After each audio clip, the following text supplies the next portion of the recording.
Assalamualaikum warahmatullahi wabarakatuh.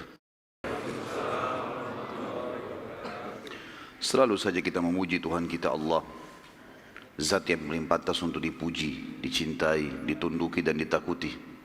Satu-satunya Zat yang telah menciptakan, mengurus, mengawasi semua yang di langit, semua yang di bumi dan semua yang di kedalaman lautan. Ilmunya meliputi segala sesuatunya. Tidak beranak dan tidak diperanakkan dan tidak ada sekutu bagian dalam setiap kegiatannya. Dia telah menggantungkan segala kebutuhan kita dengan kalimat sederhana dan penuh dengan berkah. Alhamdulillah. Maka sangat wajar di setiap awal aktivitas ataupun selesai dari aktivitas kita, kita selalu mengucapkan kalimat ini. Selanjutnya kita panjatkan salam hormat kita penuh dengan cinta, rindu, penghormatan kepada manusia terbaik yang telah dipilih oleh Sang Pencipta Allah menutup risalah kenabian dan kerasulan. Manusia telah disempurnakan jalur nasabnya, ilmunya, fisiknya, sukses dalam kehidupan dunianya dan juga di akhiratnya. Demikianlah orang-orang yang mengikutinya pasti juga akan mendapatkan kesuksesan. Makanya Allah sebagai pencipta telah memerintahkan setiap manusia tidak terkecuali untuk menjadikannya sebagai suri tauladan, terutama bagi orang-orang yang sudah beriman.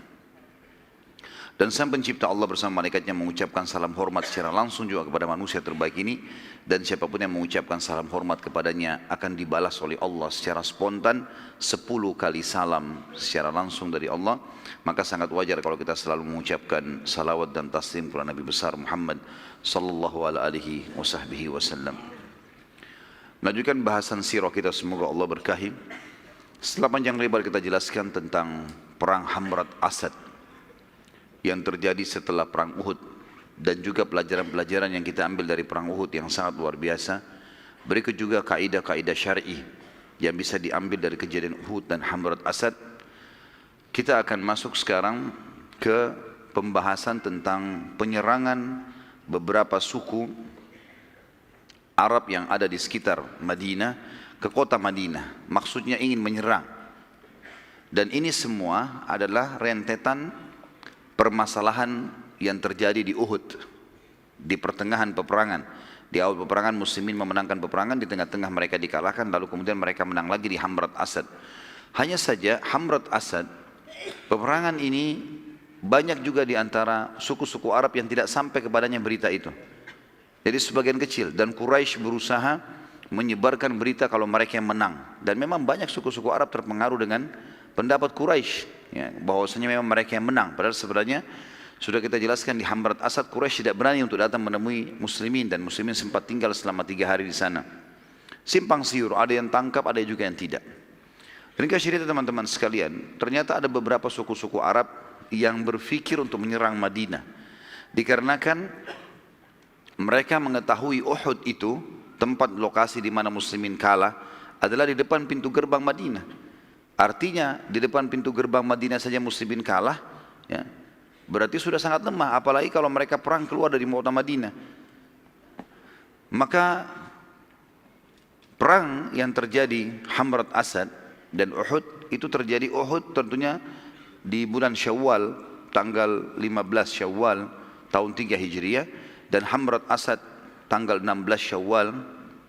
Nabi SAW pada saat itu menetap di Madinah. Setelah Hamrat Asad tidak keluar sama sekali bentuk pasukan atau menyerang. Beliau tinggal kurang lebih dari bulan Syawal, Dzulqa'dah, Dzulhijjah, 3 bulan sampai bulan Muharram di tahun 4 Hijriah. Tidak ada peperangan. Nabi SAW fokus menyampaikan wahyu kepada para sahabat dari hukum-hukum syar'i yang turun pada saat itu. Sampai akhirnya baginda Nabi SAW mendengarkan, teman-teman sekalian, ada beberapa suku-suku Arab yang tamak untuk menyerang Madinah. Dan suku yang paling pertama ingin menyerang Madinah namanya suku As'ad bin Khuzaimah. Dan saya sudah bilang tadi bahasan kita di pagi hari, bagaimana orang-orang Arab itu kalau ada di antara mereka yang memiliki kelebihan fisik, ya, harta, keturunan, maka bisa ternisbatkan nama suku kepadanya. Maka ini nama orang As'ad bin Khuzaimah, tapi karena dia orang yang kaya raya, punya keturunan banyak segala macam, akhirnya terbentuklah nama suku darinya. Kemudian berkembanglah juga kepada anak cucunya yang terus ya menjadi jumlah yang banyak, maka terbentuklah suku yang besar. Suku ini teman-teman sekalian dipimpin oleh seseorang yang bernama Tulaiha. Tulaiha dan adiknya, Tulaiha si kakak, adiknya namanya Salamah.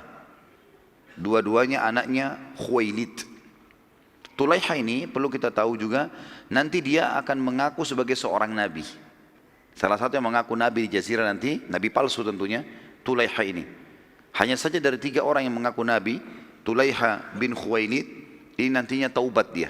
Masuk Islam dan dia taubat. Bahkan dia termasuk salah satu dari pasukan Umar bin Khattab yang menuju ke Qadisiyah, memerangi Persia bersama Sa'ad bin Abi Waqqas radhiyallahu anhu. Kemudian ada Aswadul Unsi nanti terbunuh, dan juga ada Musailamah al-Kadzdzab juga terbunuh setelah mereka mengaku sebagai nabi palsu. Saudara seiman, berita akan menyerangnya Tulaiha ke Madinah ini didengar oleh baginda Nabi SAW, dan beliau akhirnya mengirim mata-mata ke sana. Dengan segera Nabi SAW menyiapkan pasukan yang kita sudah sebutkan dan sering kita sebutkan dengan istilah Sariyah. Masih ingat ya? Sariyah adalah jumlah 3 orang sampai 100 maksimal, namanya Sariyah. Kalau lebih dari 100 maka dikatakan Jaish, pasukan dalam bahasa Arab. Tapi kalau di bawah dari 100 namanya Sariyah.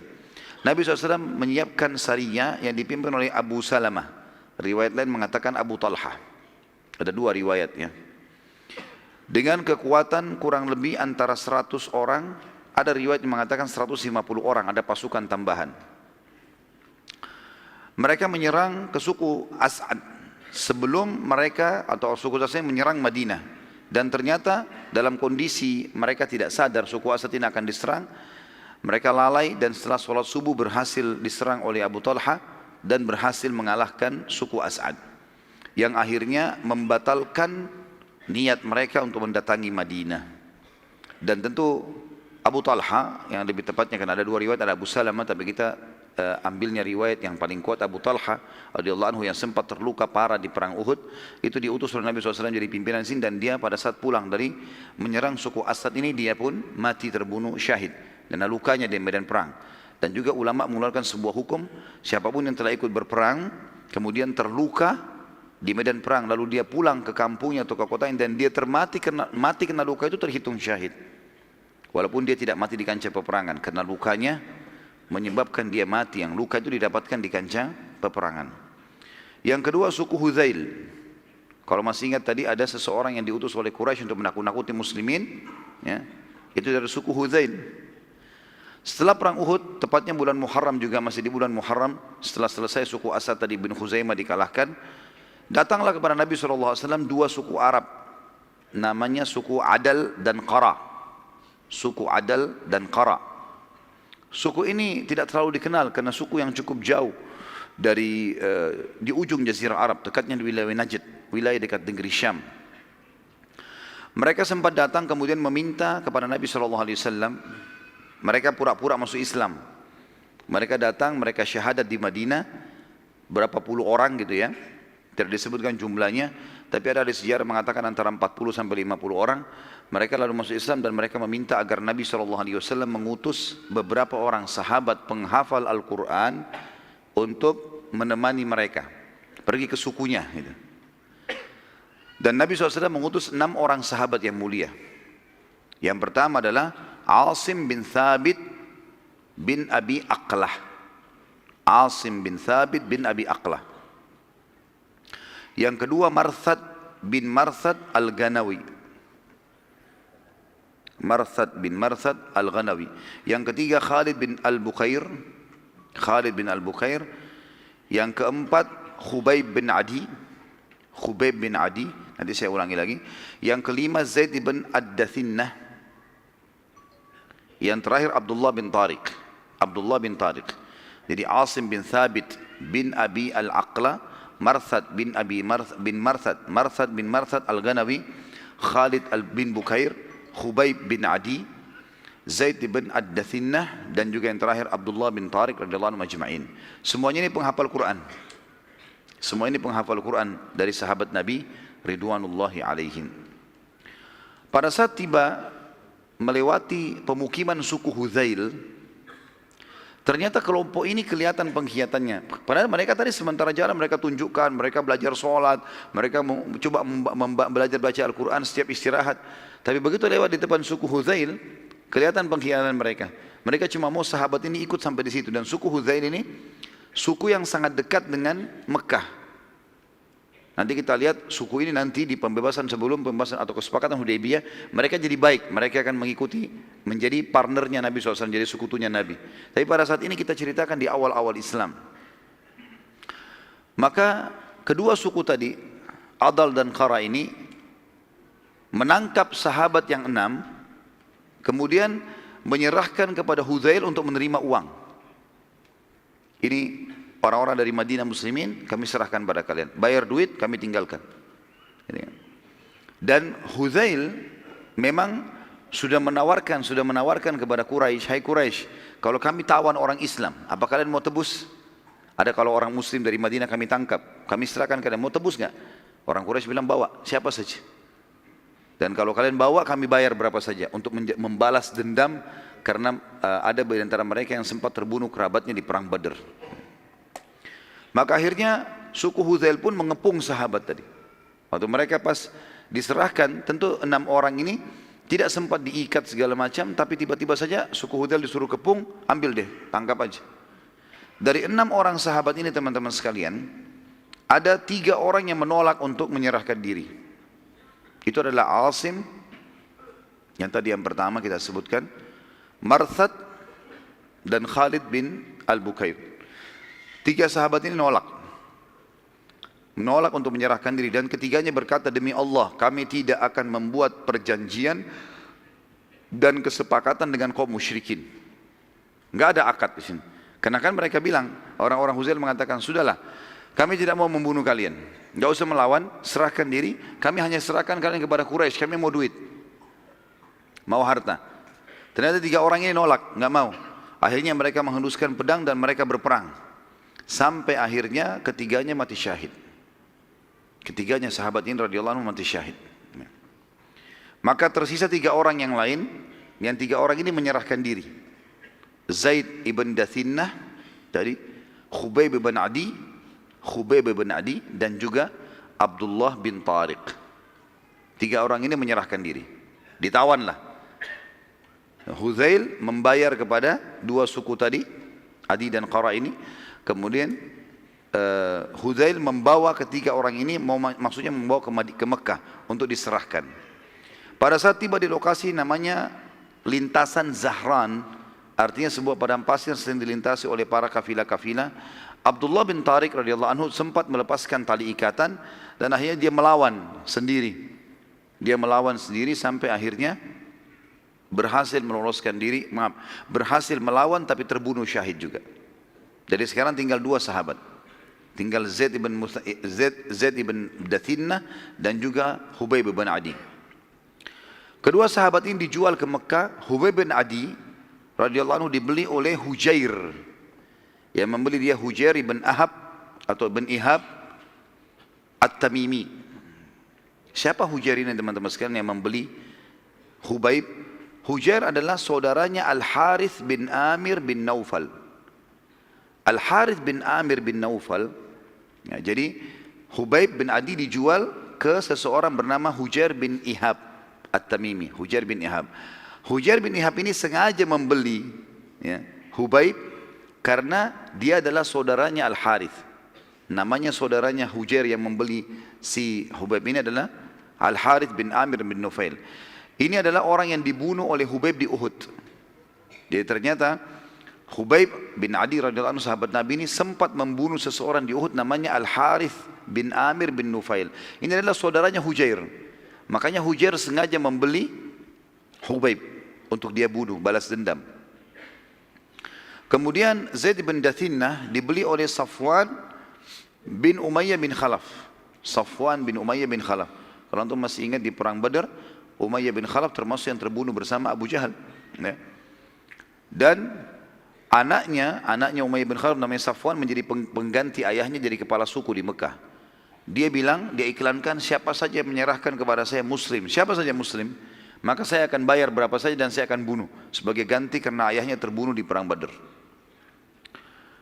Kedua sahabat ini akhirnya dibunuh dan keduanya mati syahid. Suku Hudzail pada saat menyerahkan Asim, maka suku Hudzail sempat membunuh Asim. Ingatkan tadi 3 orang yang sempat melawan, diantaranya Asim. Asim ini waktu berperang melawan, dia dengan 2 orang temannya, 3 orang akhirnya terbunuh awal, karena 3 orang ditawan, 3 orang melawan awal. Asim salah satunya. Waktu mereka membunuh Asim, dan mereka memotong kepalanya Asim, memotong kepala Asim dilepaskan, mereka niatnya ingin menjual kepala Asim kepada seorang wanita bernama Sulafa ya. Ada Sulafa, ada mengatakan Sulaifa, namanya Sulafa binti Sa'ad ya. Sulafa binti Sa'ad ya. Ini sempat hadir di Uhud, dan dia sempat menyaksikan 6 orang saudaranya yang memegang bendera sempat dibunuh oleh Hamzah, Ali, dan juga Asim. Sulaifa ini atau Sulafa ini, waktu dia lihat ke-6 saudaranya dari Bani Abdiddar jatuh tergeletak semuanya mati di dekat bendera, setiap ada pegang bendera dibunuh lagi oleh Hamzah, Ali, dan Asim, gitu kan. Waktu 6 orang jatuh ini, kebetulan saudaranya yang ke-6 yang pegang bendera, yang membunuh, yang menusuknya Asim, dan dia lihat. Maka Sulafa mengeluarkan instruksi di pasukan Quraisy waktu itu di perang Uhud, siapapun yang mendatangkan kepada saya batok kepalanya Asim, maka saya akan isi batok kepalanya dengan emas untuk saya bayar. Jadi batok kepalanya nanti kalau saya dapatkan, saya akan bersihkan, dikeluarkan semua isi otaknya, saya akan isi dengan emas. Sebesar itu saya akan kasih ke orang yang memberikan batok kepalanya.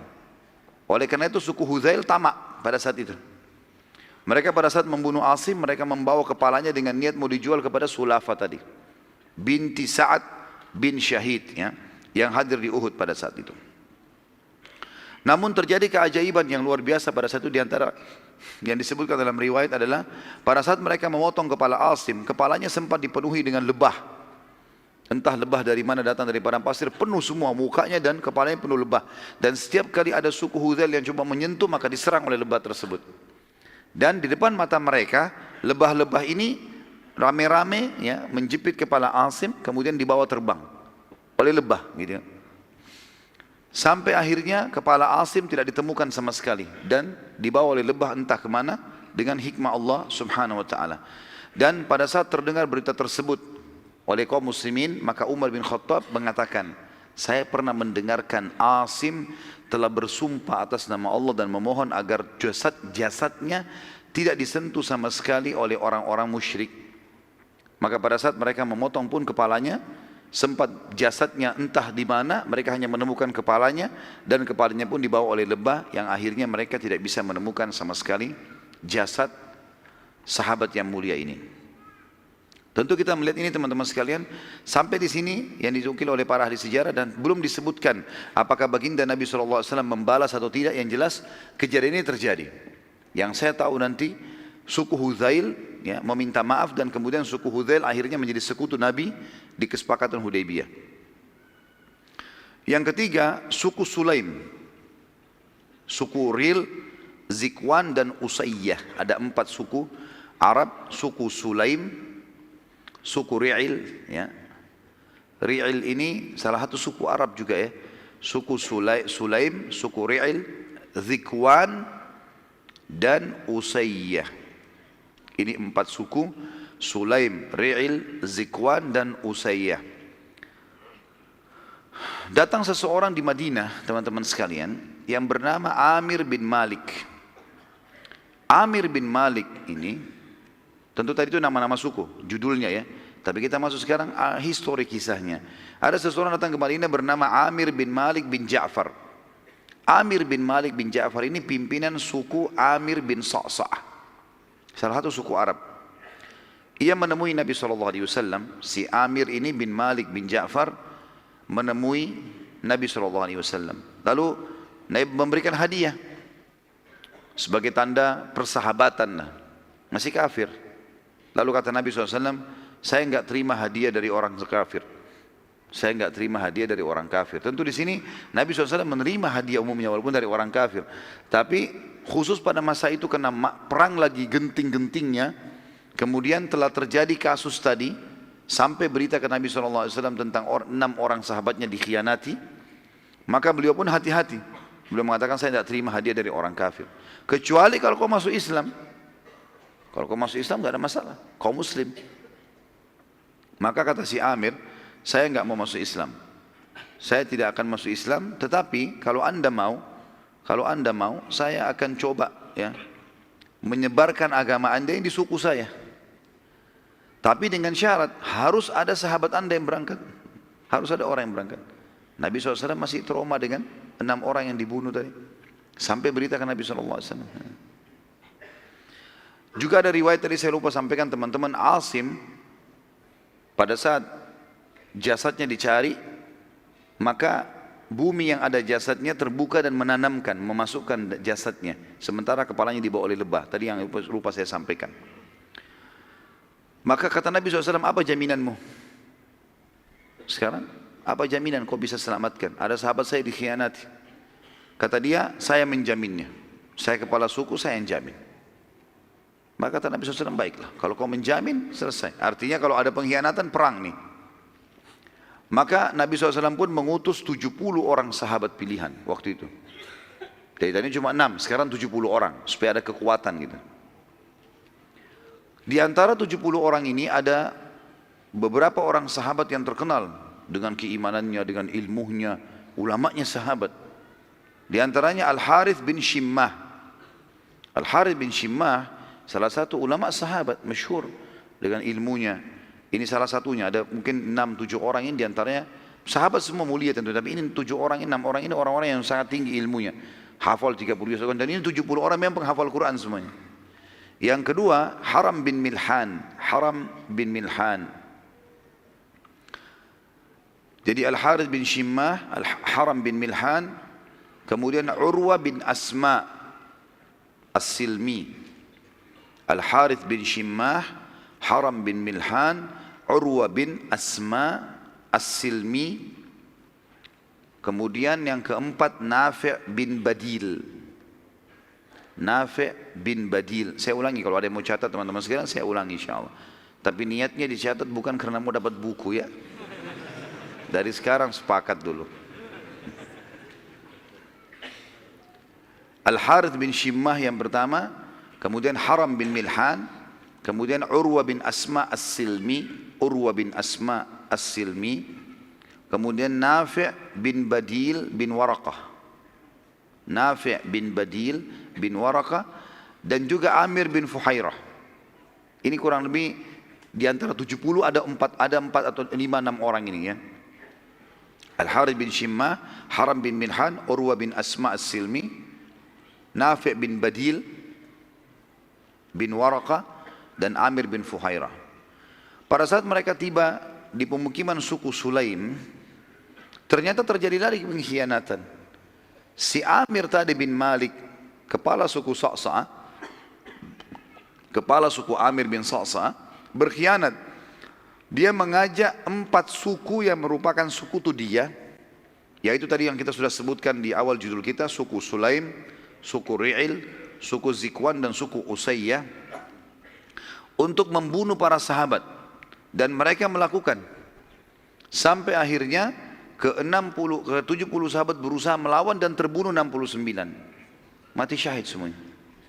Dan yang lolos cuma 1 orang. Yang lolos adalah Amir bin Umayyah Ad-Damiri.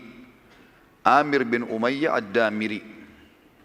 Dan ini mereka terbunuh di sebuah lokasi namanya Bi'ir Ma'unah. Bi'ir Ma'unah, sumur Ma'unah. Nanti akan kita jelaskan ada penyerangan Nabi SAW ke lokasi ini. Bagaimana mereka dihukum oleh Nabi SAW karena membunuh 69 sahabatnya.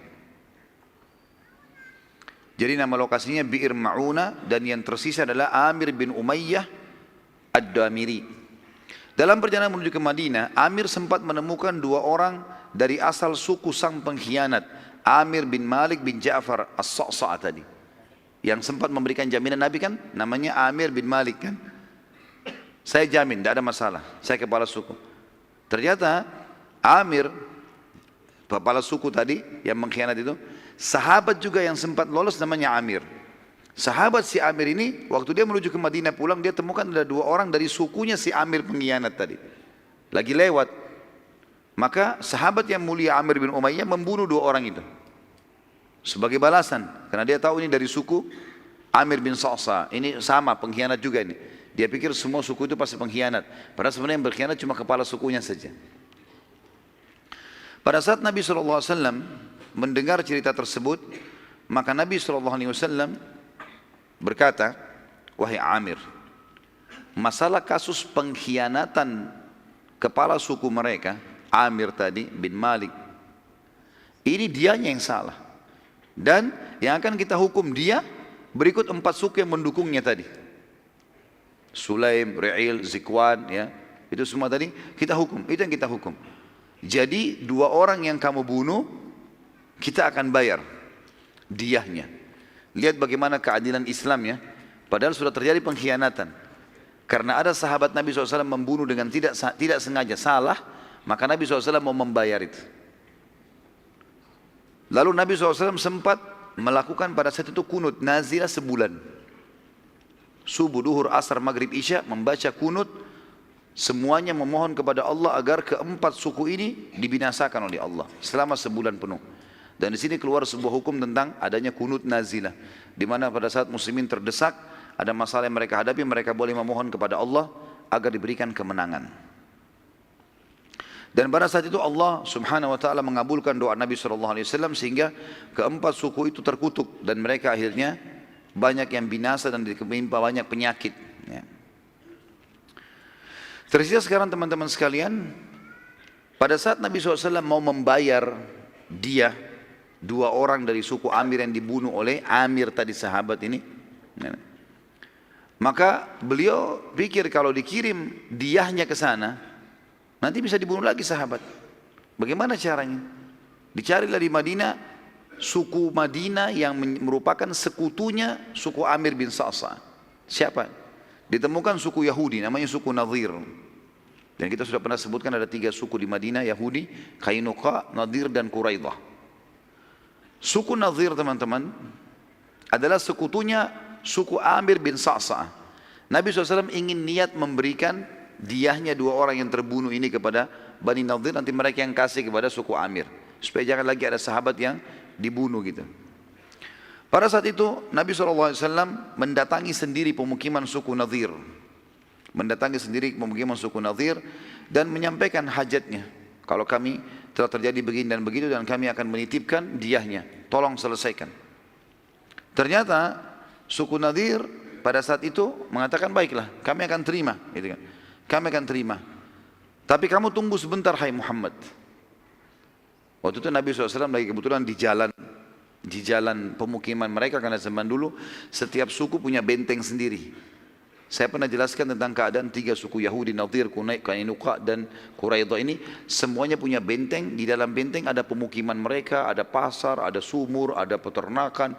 Seperti satu kota sendiri, jadi kota di dalam kota gitu. Suku Nadir waktu Nabi SAW datang ke sana mau mengantarkan diyah denda 2 orang yang dibunuh oleh sahabat tadi, disuruh tunggu oleh orang-orang Yahudi. Dan Nabi SAW menunggu di salah satu rumah mereka.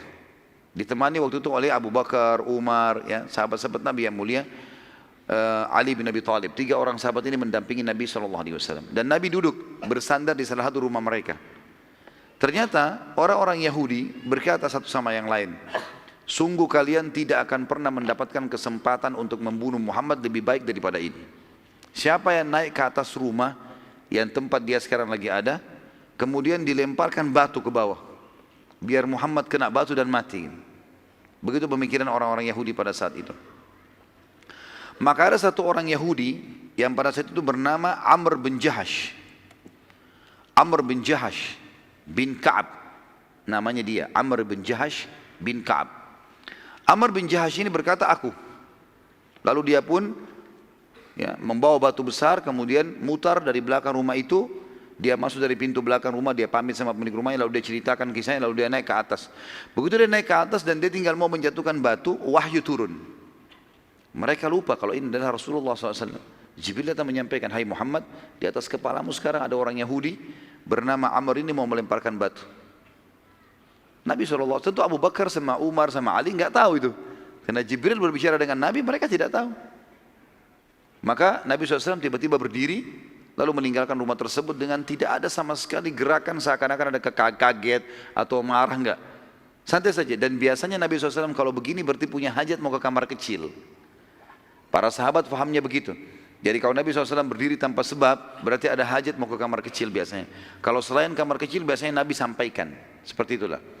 Nabi SAW berdiri. Waktu Nabi berdiri, Abu Bakar, Umar sama Ali nunggu. Enggak ada juga yang tiba-tiba nanya Nabi mau kemana anda ya Rasulullah, enggak ditanya. Karena lama menunggu, Abu Bakar, Umar dan Ali berpikir, kemana Rasulullah? Kok lama ini? Enggak balik-balik. Lebih baik kita lihat keadaannya. Mereka keliling di sekitar padang pasir yang biasa dipakai untuk kalau kita mungkin WC umum, enggak ada. Lalu mereka kembali ke Madinah, mereka kaget ternyata Nabi SAW sudah membentuk pasukan. Sudah dimotivasi pasukan, terbentuk pasukan besar. Lalu Abu Bakar tanya, ya Rasulullah ada apa? Kata Nabi SAW begini ceritanya. Bahwasanya orang-orang ini sebenarnya berusaha membunuhku. Ada seseorang bernama Amr naik di atas guma mau lempar batu dan kalau saya tunggu sebentar beberapa saat saja sudah dilemparin batu itu. Wahyu menyampaikan kepada saya dan ini harus dihukum. Maka Abu Bakar, Umar dan Ali pun radhiyallahu anhum bergabung di pasukan dan akhirnya Nabi SAW mengepung benteng suku Nadir selama 15 hari. Subhanallah, selama 15 hari ini sebenarnya suku Nadir merasa bersalah dan mau menyerahkan diri kepada Nabi SAW. Tapi apa yang terjadi? Beberapa orang-orang munafik mendatangi suku Yahudi ini. Pimpinan mereka yang sudah masyhur Abdullah bin Ubay bin Salul, kemudian ada sahabatnya bernama Wadi'ah. Ini juga seorang munafik. Kemudian ada Malik bin Qawqal. Ini juga orang munafik, ya. Dan ada Suwaid. Ada 5 orang ini. Ada Suwaid dan ada Dais. Ya.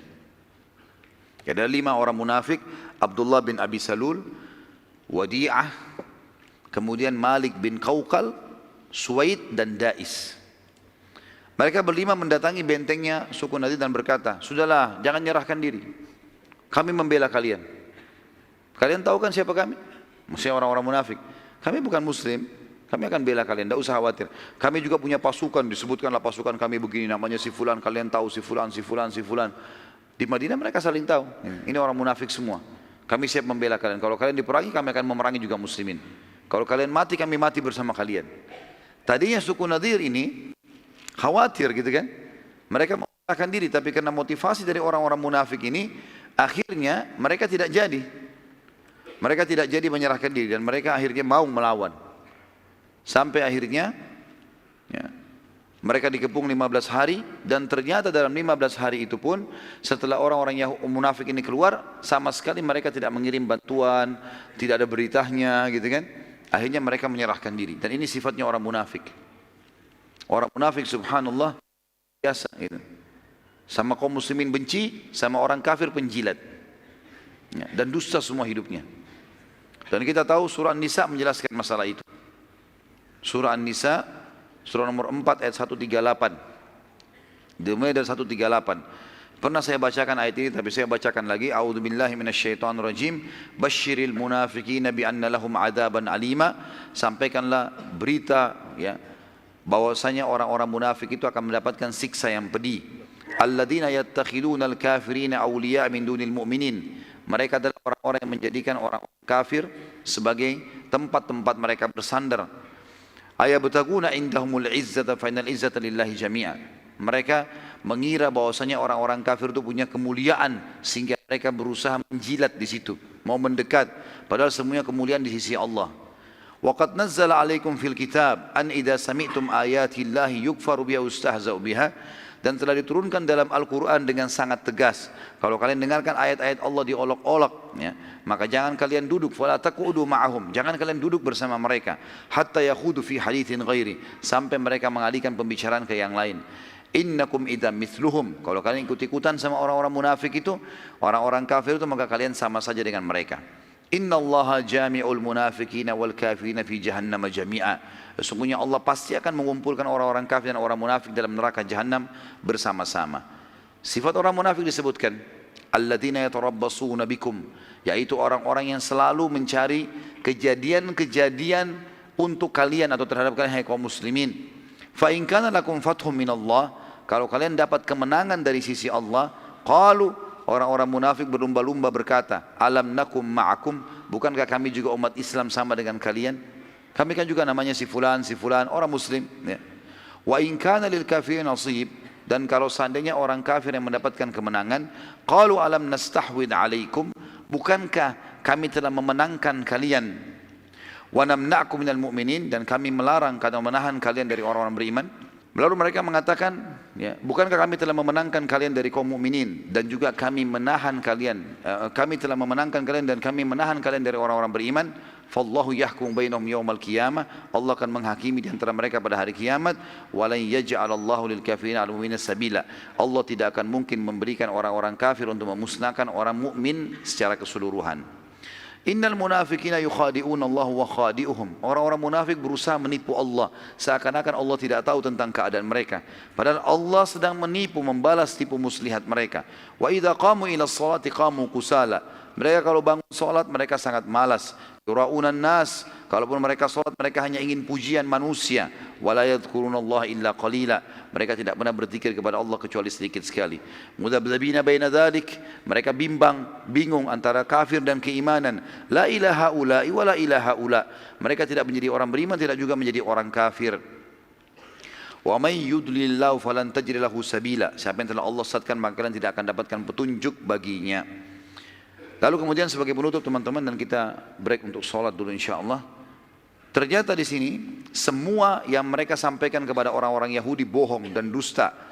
Tidak ada dukungan juga tidak ada bantuan dari mereka. Yang akhirnya Allah Azza wa Jal memasukkan rasa takut dalam hati suku Nadir, dan mereka meminta perdamaian dengan Nabi sallallahu alaihi wasallam.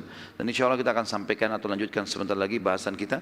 Subhanakallahumma bihamdika, asyhadu an la ilaha illa anta astaghfiruka wa atubu ilaik. Wassalamualaikum warahmatullahi wabarakatuh. Assalamualaikum warahmatullahi wabarakatuh. Alhamdulillah, wassalatu wassalamu ala rasulillah. Segala puji bagi Allah subhanahu wa ta'ala, juga salawat dan taslim kepada Nabi besar Muhammad sallallahu alaihi wasallam. Tadi kita sudah sampai masalah suku Nadir di mana mereka akhirnya menyerahkan diri kepada baginda Nabi SAW setelah 15 hari dikepung. Dan setelah ternyata terbukti kebohongan orang-orang munafik yang katanya mau membela mereka. Dan memang ini sudah menjadi sebuah tradisi dari orang-orang munafikin, mereka selalu memusuhi Islam dan mereka selalu menjilat dan menipu orang-orang kafir. Juga sudah kita bacakan beberapa ayat Al-Quran dalam surah An-Nisa yang menjelaskan masalah ciri-ciri khasnya orang-orang munafik itu. Di antara suku Nadir pada saat mereka menyerahkan diri, mereka tadinya minta damai. Tadinya Nabi SAW sebenarnya cuma minta si Amr saja yang bawa batu di atas rumah itu serahkan ke kami. Mereka nggak mau. Karena nggak mau akhirnya semua suku dikepung. Kalau mereka serahkan maka selesai urusannya. Orang itu yang dihukum, tapi ini tidak. Maka akhirnya dikepung semua dan mereka sampai menyerahkan diri pun tidak mau menyerahkan si orang yang niat mau membunuh tadi. Maka Nabi SAW mengatakan, saya hanya akan sepakat dengan kalian kalau kalian tunduk dengan hukumku. Maka mereka pun sepakat dan Nabi SAW menyetujui syarat-syarat atau menulis syarat-syarat, dan di antara syaratnya Nabi SAW adalah mereka harus meninggalkan Madinah dan mereka tidak boleh membawa apapun kecuali unta mereka saja. Ya. Maaf, mereka boleh membawa apa saja yang mampu diangkat oleh unta mereka. Yang lain tidak bisa, kayak rumah, kebun-kebun tentu tidak bisa. Mereka hanya bisa membawa apa yang mampu diangkat oleh untahnya. Dan di antara suku Nadir ada yang masuk Islam. 2 orang Yahudi. Yamair bin Amr bin Ka'ab. Yamair bin Amr bin Ka'ab radhiyallahu anhu. Dan juga Abu Sa'ad bin Wahab. Yamair bin Amr bin Ka'ab dan Abu Sa'ad bin Wahab. Sehingga akhirnya Nabi SAW mengembalikan harta mereka. Karena mereka masuk Islam, dikembalikan semua apa yang tadi diambil oleh Nabi SAW. Harta suku Nadir dibagi oleh baginda Nabi SAW kepada seluruh muhajirin yang pertama masuk Islam dari Mekah. Dan dari orang Ansar diberikan 2 orang saja. Sahal bin Hunayf dan Syammah bin Kharashah. atau Abu Dujana.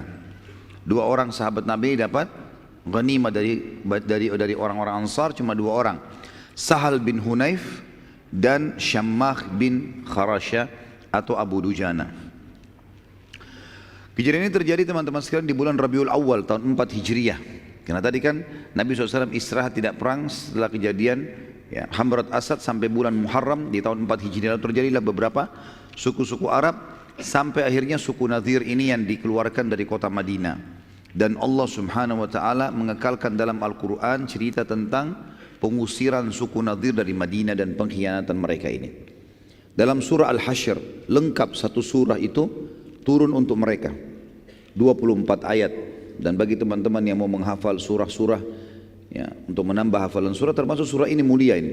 Karena surah ini tidak panjang 24 ayat dan menceritakan tentang kejadian mereka.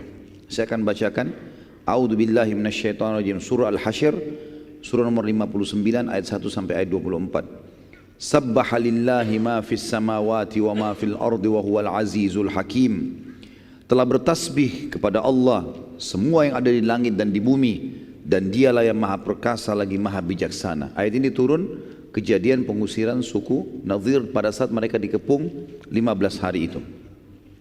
Lalu Allah mengatakan huwallazi akhrajal ladzina kafaru min ahlil kitab min diyarihim li awwalil hasyr ma dhanantum an yakhruju wa dhannu annahum mani'atuhum husunuhum min Allah fa'atahumullahu min haitsu lam yahtasibu wa kadzaba fi qulubihim ar-ru'b yukhribuna buyutahum bi aydihim wa aydil mu'minina fa'tabiru ya ulil absar. Dialah Allah yang telah mengeluarkan orang-orang kafir dari ahli kitab, dari kampung-kampung mereka, maksudnya benteng mereka, pada saat pengusiran yang pertama. Yang dimaksud adalah orang-orang Bani Nadir, karena mereka yang mula-mula dikumpulkan dan diusir dari kota Madinah. Kalian sempat menyangka, hai muslimin, bahwasanya mereka tidak akan keluar, dan mereka pun yakin bahwasanya benteng-benteng mereka dapat mempertahankan mereka dari siksa Allah.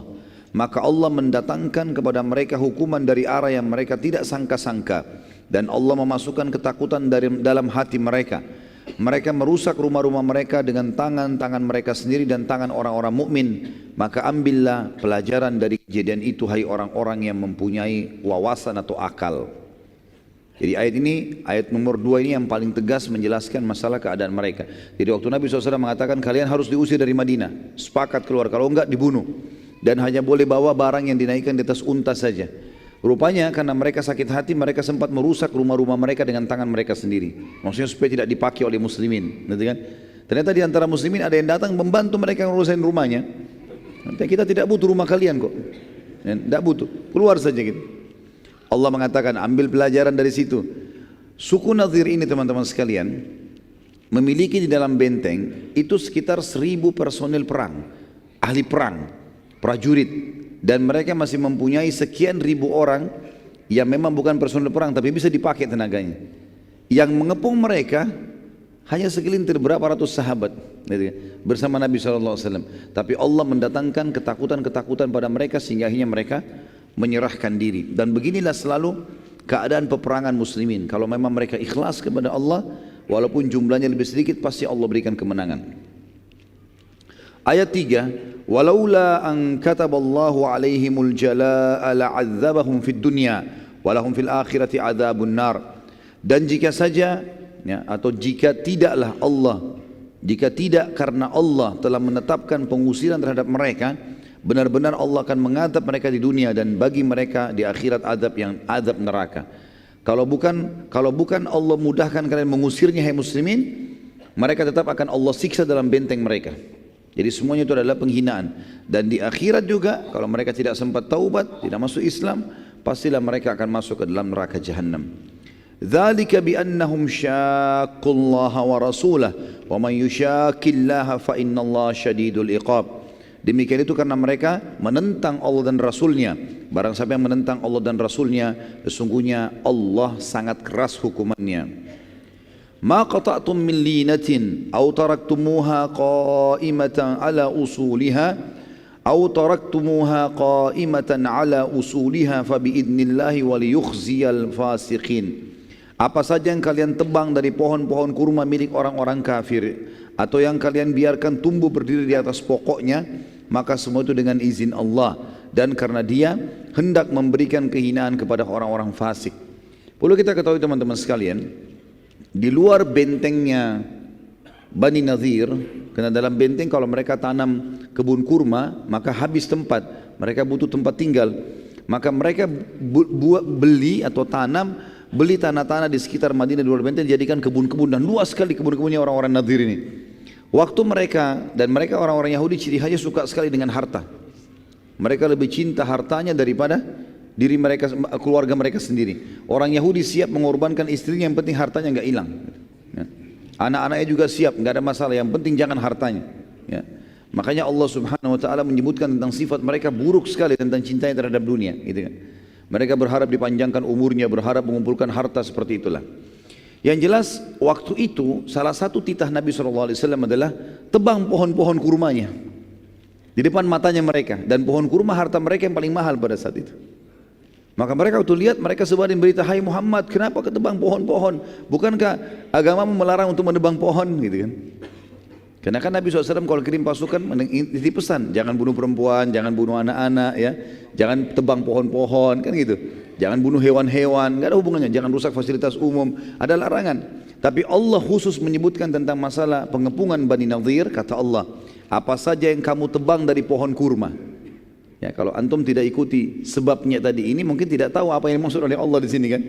Tapi di sini ternyata Muslimin ada yang menebang pohon-pohon kurma, sehingga pada saat mereka lihat, mereka ketakutan orang Yahudi ini. Mereka takut hartanya hilang. Gara-gara ini salah satu faktor yang membuat akhirnya mereka menyerahkan diri. Apa saja yang kamu tebang, kata Allah, dari pohon kurma milik orang-orang kafir itu, atau yang kamu biarkan saja tidak ditebang di pokoknya, maka semua itu tetap dengan izin Allah, dan karena Dia hendak memberikan keinahan kepada orang-orang kafir. Maksudnya biar mereka merasa kehilangan hartanya, Allah hinakan dengan itu. Kemudian di ayat ke-6-nya, wa ma afa Allahu ala rasulihi minhum fama aujaftum alaihi min khailin wala rikabin walakinna Allah yusallitu rusulahu ala man yasha wallahu ala kulli syai'in qadir. Dan apa saja harta rampasan fai, ma afa Allah. Jadi fai adalah istilah harta rampasan perang yang tidak ada perlawanan dari musuh, namanya fai. Dengan peperangan sehingga kita menang, namanya ghanimah, beda. Kalau fai punya hukum sendiri, ya, nanti kita akan jelaskan.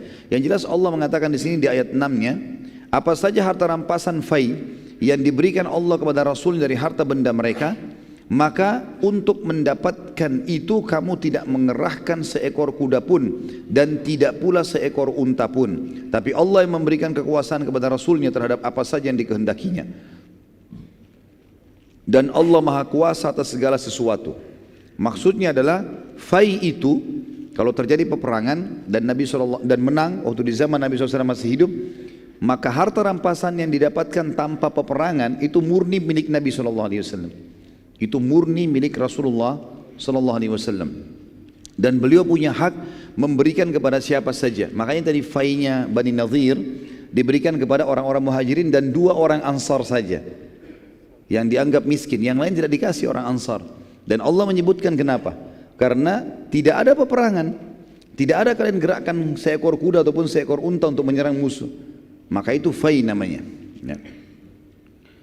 Lalu kemudian Allah mengatakan juga di ayat 7-nya, ma afa Allahu ala rasuli min ahlil qura fadillahi walir rasuli wadil qurba wal yatama wal masakin wal masakini wa ibnis sabili kay la yakuna dulatan bainal agniya'i minkum wa ma ataakumur rasulu fakhudhu wa ma nahakum anhu fantahu wattaqullaha innallaha syadidul iqab.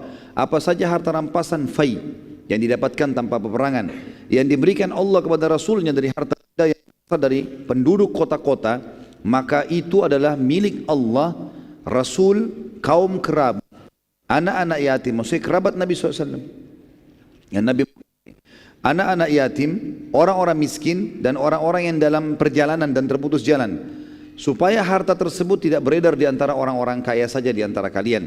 Apa yang diberikan Rasul kepada kalian, terimalah, dan apa yang dilarang bagi kalian, tinggalkanlah, dan bertakwalah kepada Allah, sesungguhnya Allah amat keras siksaannya. Ayat 8, للفقراء المهاجرين الذين أخرجوا من ديارهم وأموالهم يبتغون فضلا من الله ورضوانا وينصرون الله ورسوله أولئك هم الصادقون. Juga harta tersebut fai diberikan kepada orang-orang fakir yang hijrah dari Mekah, yang diusir dari kampung halaman mereka dan dari harta benda mereka karena mencari karunia dari Allah dan keridhaannya, dan mereka menolong Allah dan Rasulnya. Mereka itu adalah orang-orang yang jujur. Ayat 9. وَالَّذِينَ تَبَوَّأُوا الدَّارَ وَالْإِيمَانَ مِنْ قَبْلِهِمْ يُحِبُّونَ مَنْ هَاجَرَ إِلَيْهِمْ وَلَا يَجِدُونَ فِي صُدُورِهِمْ حَاجَةً مِمَّا أُوتُوا ولا يجدون في صدورهم حاجة مما أوتوا ويؤثرون على أنفسهم ولو كان بهم خصاصة ومن يوق شح نفسه فأولئك هم المفلحون. Dan Allah memuji orang-orang Ansar, orang-orang yang telah menempati kota Madinah dan telah beriman, maksudnya orang Ansar.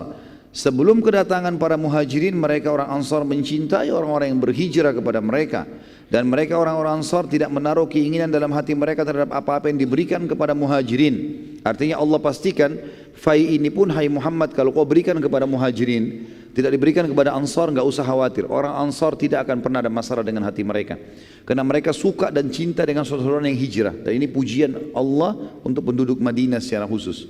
Dan mereka mengutamakan orang-orang muhajirin atas diri mereka sendiri, sekalipun mereka dalam keadaan kesusahan.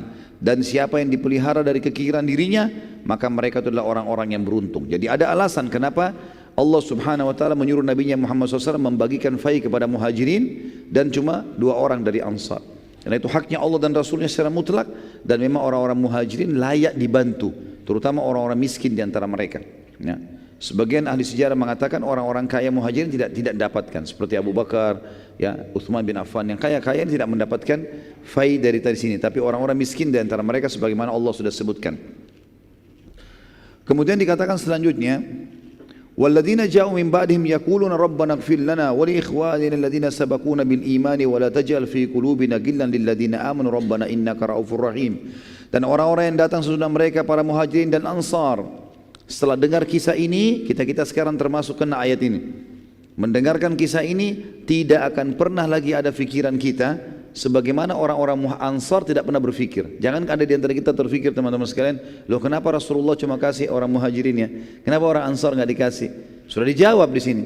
Jangan lagi kalian balas, jangan lagi bimbang dengan itu, tapi katakanlah, kata Allah SWT, orang-orang yang datang sesudah mereka, para muhajirin dan Ansar yang baca Al-Quran, mereka malah berdoa, Ya Rabb kami, berikanlah ampunan untuk kami dan saudara-saudara kami yang telah beriman lebih dulu daripada kami, dan jangan engkau membiarkan kedengkian dalam hati kami terhadap orang-orang yang beriman. Ya Rabb kami, sesungguhnya engkau maha penyantun lagi maha penyayang. Dan ayat ini yang digunakan oleh ulama ahli sunnah yang sangat tegas, membantah pemahaman Syiah yang menghina-hina para sahabat, apalagi sampai mengkafirkan. Karena di sini Allah Subhanahu wa taala memerintahkan kita semua yang datang setelah muhajirin dan ansar mendoakan agar mereka mendapatkan pengampunan dan tambahan rahmat. Ayat 11. Alam tara ila alladhina nafaqu yaquluna li ikhwanihim alladhina kafaru min ahli alkitab la in ukhrijtum lanakhrujanna ma'akum wa la nuti'u fikum ahadan abada. ولا نطيع فيكم أحدا أبدا وإن قتلتم لننصرنكم والله يشهد إنهم لكاذبون. Ingatlah pada saat, ya, apakah kamu tidak memperhatikan, kata Allah, apakah kamu tidak memperhatikan orang-orang munafik yang telah berkata kepada saudara-saudara mereka dari orang kafir. Allah membongkar kedoknya 4 orang munafik tadi yang memberikan jaminan suku Nadhir, nggak apa-apa, nggak usah menyerahkan diri, kami akan tolong kalian. Allah bongkar kedok mereka. Apakah kamu tidak memperhatikan orang-orang munafik yang berkata kepada saudara-saudara mereka dari orang kafir, ahli kitab, di antara ahli kitab, sungguhnya jika kamu diusir, niscaya kami pun akan keluar bersama kalian, dan kami selama-lamanya tidak akan patuh kepada siapapun untuk menyusahkan kalian. Dan jika kamu diperangi, pasti kami akan membantu kalian. Dan Allah menyaksikan bahwa sungguhnya orang-orang munafik itu benar-benar pendusta. Ayat 12, la in ukhriju la yakhrujuna ma'ahum wa la in qutilu la yansurunahum wa la in nasaruhum la yuwallunnal adbara thumma la yunsarun. Sesungguhnya jika mereka diusir, orang-orang ahli kitab tadi, orang-orang munafik itu tidak akan keluar bersama mereka, tidak mau diusir juga. Dan sesungguhnya jika mereka diperangi, niscaya mereka tidak akan menolong. Sesungguhnya jika mereka menolong pun niscaya mereka akan berpaling lari ke belakang, kemudian mereka tidak akan mendapatkan pertolongan. Ayat 13, la antum ashaddu rahbatan fi sudurihim minallah dzalika bi annahum qaumun la yafqahun. Sesungguhnya kalian sekalian orang beriman, dalam hati mereka orang kafir dan orang munafik lebih ditakuti daripada Allah, dan yang demikian itu karena mereka adalah kaum yang tidak mengerti. Ayat 14, la yuqatilunakum jami'an illa fi quram sanatin aw min wara'i judur ba'suhum bainahum syadid tahsabuhum jami'an wa qulubuhum syatta dzalika bi annahum qaumun la yaqilun. Mereka tidak akan memerangi kalian hai orang-orang beriman dalam keadaan bersatu padu, kecuali dalam kampung-kampung yang berbenteng atau di balik tembok. Permusuhan di antara mereka, orang-orang Yahudi dan orang munafik itu sangat hebat. Jangan kita kira bahwasanya mereka bersatu. Kalian kira mereka itu bersatu, sedangkan hati mereka sebenarnya berpecah belah. Yang demikian itu karena sungguhnya mereka adalah kaum yang tidak mengerti. Ayat 15. Kamathalil ladina min qablihim qariba dzaku wabala amrihim walahum adzabun alim. Mereka adalah seperti orang-orang Yahudi yang belum lama sebelum mereka telah merasai akibat buruk dari perbuatan mereka, dan bagi mereka azab yang pedih. Kalau antum masih ingat kisah tentang suku Bani Kainuqa, suku Kainuqa, yang pernah ada seorang sahabat belanja di pasar mereka, kemudian dipermalukan oleh satu tokoh Yahudi, orang Yahudi, ditaruh dicantolin besi tajam, lalu waktu sahabat itu berdiri tercobek bajunya. Ya, kemudian lewat seorang sahabat Nabi, dilihat dipermalukan muslimah, lalu kemudian dibunuh si Yahudi pemilik toko, lalu sahabatnya dibunuh, dikeroyoki satu pasar. Sahabat sempat melapor ke Nabi SAW, ya Rasulullah begini-begini. Maka Nabi bentuk pasukan dikepung suku Kainuqa. Nabi minta itu yang bunuh yang muslim dibunuh, serahkan kepada kami. Mereka enggak mau, dikepung, diusir dari Madinah. Allah sebutkan keadaan mereka orang-orang Nadir ini mirip dengan orang-orang Yahudi sebelumnya. Mereka lakukan kesalahan maka diusir juga gitu. Ayat 16-nya, kamathali syaitani idh qala lil insani kfur falamma kafara qala inni bari'um minka inni akhafullaha rabbal alamin. Bujukan orang-orang munafik kepada orang kafir itu seperti bujukan syaitan. Ketika dia berkata kepada manusia, kafirlah kamu, maka tak kala manusia itu kafir, ia berkata, sungguhnya aku berlepas diri dari kalian, karena sungguhnya aku takut kepada Allah, Rabb semesta alam. Jadi orang-orang kafir itu sebenarnya, termasuk di Indonesia di mana-mana, kalau mereka tahu orang-orang munafik itu sebenarnya hanya menjilat saja, ini Allah bongkar kedoknya kepada kita. Kita umat Islam tahu siapa mereka. Nah, statusnya muslim tapi jauh dari agama, benci dengan Islam. Tidak ada yang di zaman Nabi SAW tidak ada munafik diberikan jabatan. Enggak pernah pemimpin perang, enggak pernah diamanahkan kota Madinah, enggak pernah Nabi suruh kumpulin zakat, enggak pernah apa-apa. Nabi enggak pernah libatin mereka, tapi Nabi sampaikan ke sahabat, ini orang-orang begini cirinya. Nanti setelah pembebasan kota Mekah kita lihat bagaimana Allah beberkan, mempermalukan orang-orang munafik luar biasa, sampai namanya Nabi sebut, si fulan munafik, si fulan munafik, si fulan munafik, Nabi sebut. Seperti itulah ya. Yang jelas orang-orang kafir kalau tahu ayat-ayat ini mereka pasti tahu tidak boleh mereka bekerjasama dengan umat Islam yang menjilat mereka, karena pasti orang munafik. Orang muslim yang sejati tidak bakal kerjasama sama orang kafir dalam masalah-masalah seperti itu. Dikatakan di sini di ayat 17-nya, fakana akibatuhuma annahuma finnari khalidaini fiha wa dzalika jazaa'ul zalimin. Maka kesudahan keduanya, orang kafir dan orang munafik, pasti masuk ke neraka. Mereka kekal di dalamnya, demikianlah balasan bagi orang-orang zalim. Ayat 18, ya ayyuhalladzina amanu taqullaha wal tanzur nafsum ma qaddamat lighad wattaqullaha innallaha khabirum bima ta'malun. Hai orang beriman, bertakwalah kepada Allah, patuhlah terhadap perintahnya, tinggalkan larangannya, dan hendaklah setiap diri memperhatikan apa yang dia perbuat untuk hari esoknya, maksudnya akhiratnya, dan bertakwalah kepada Allah, sungguhnya Allah mengetahui apa yang kalian kerjakan. Ayat 19, ولا تكونوا كالذين نسوا الله فأنساهم أنفسهم أولئك هم الفاسقون.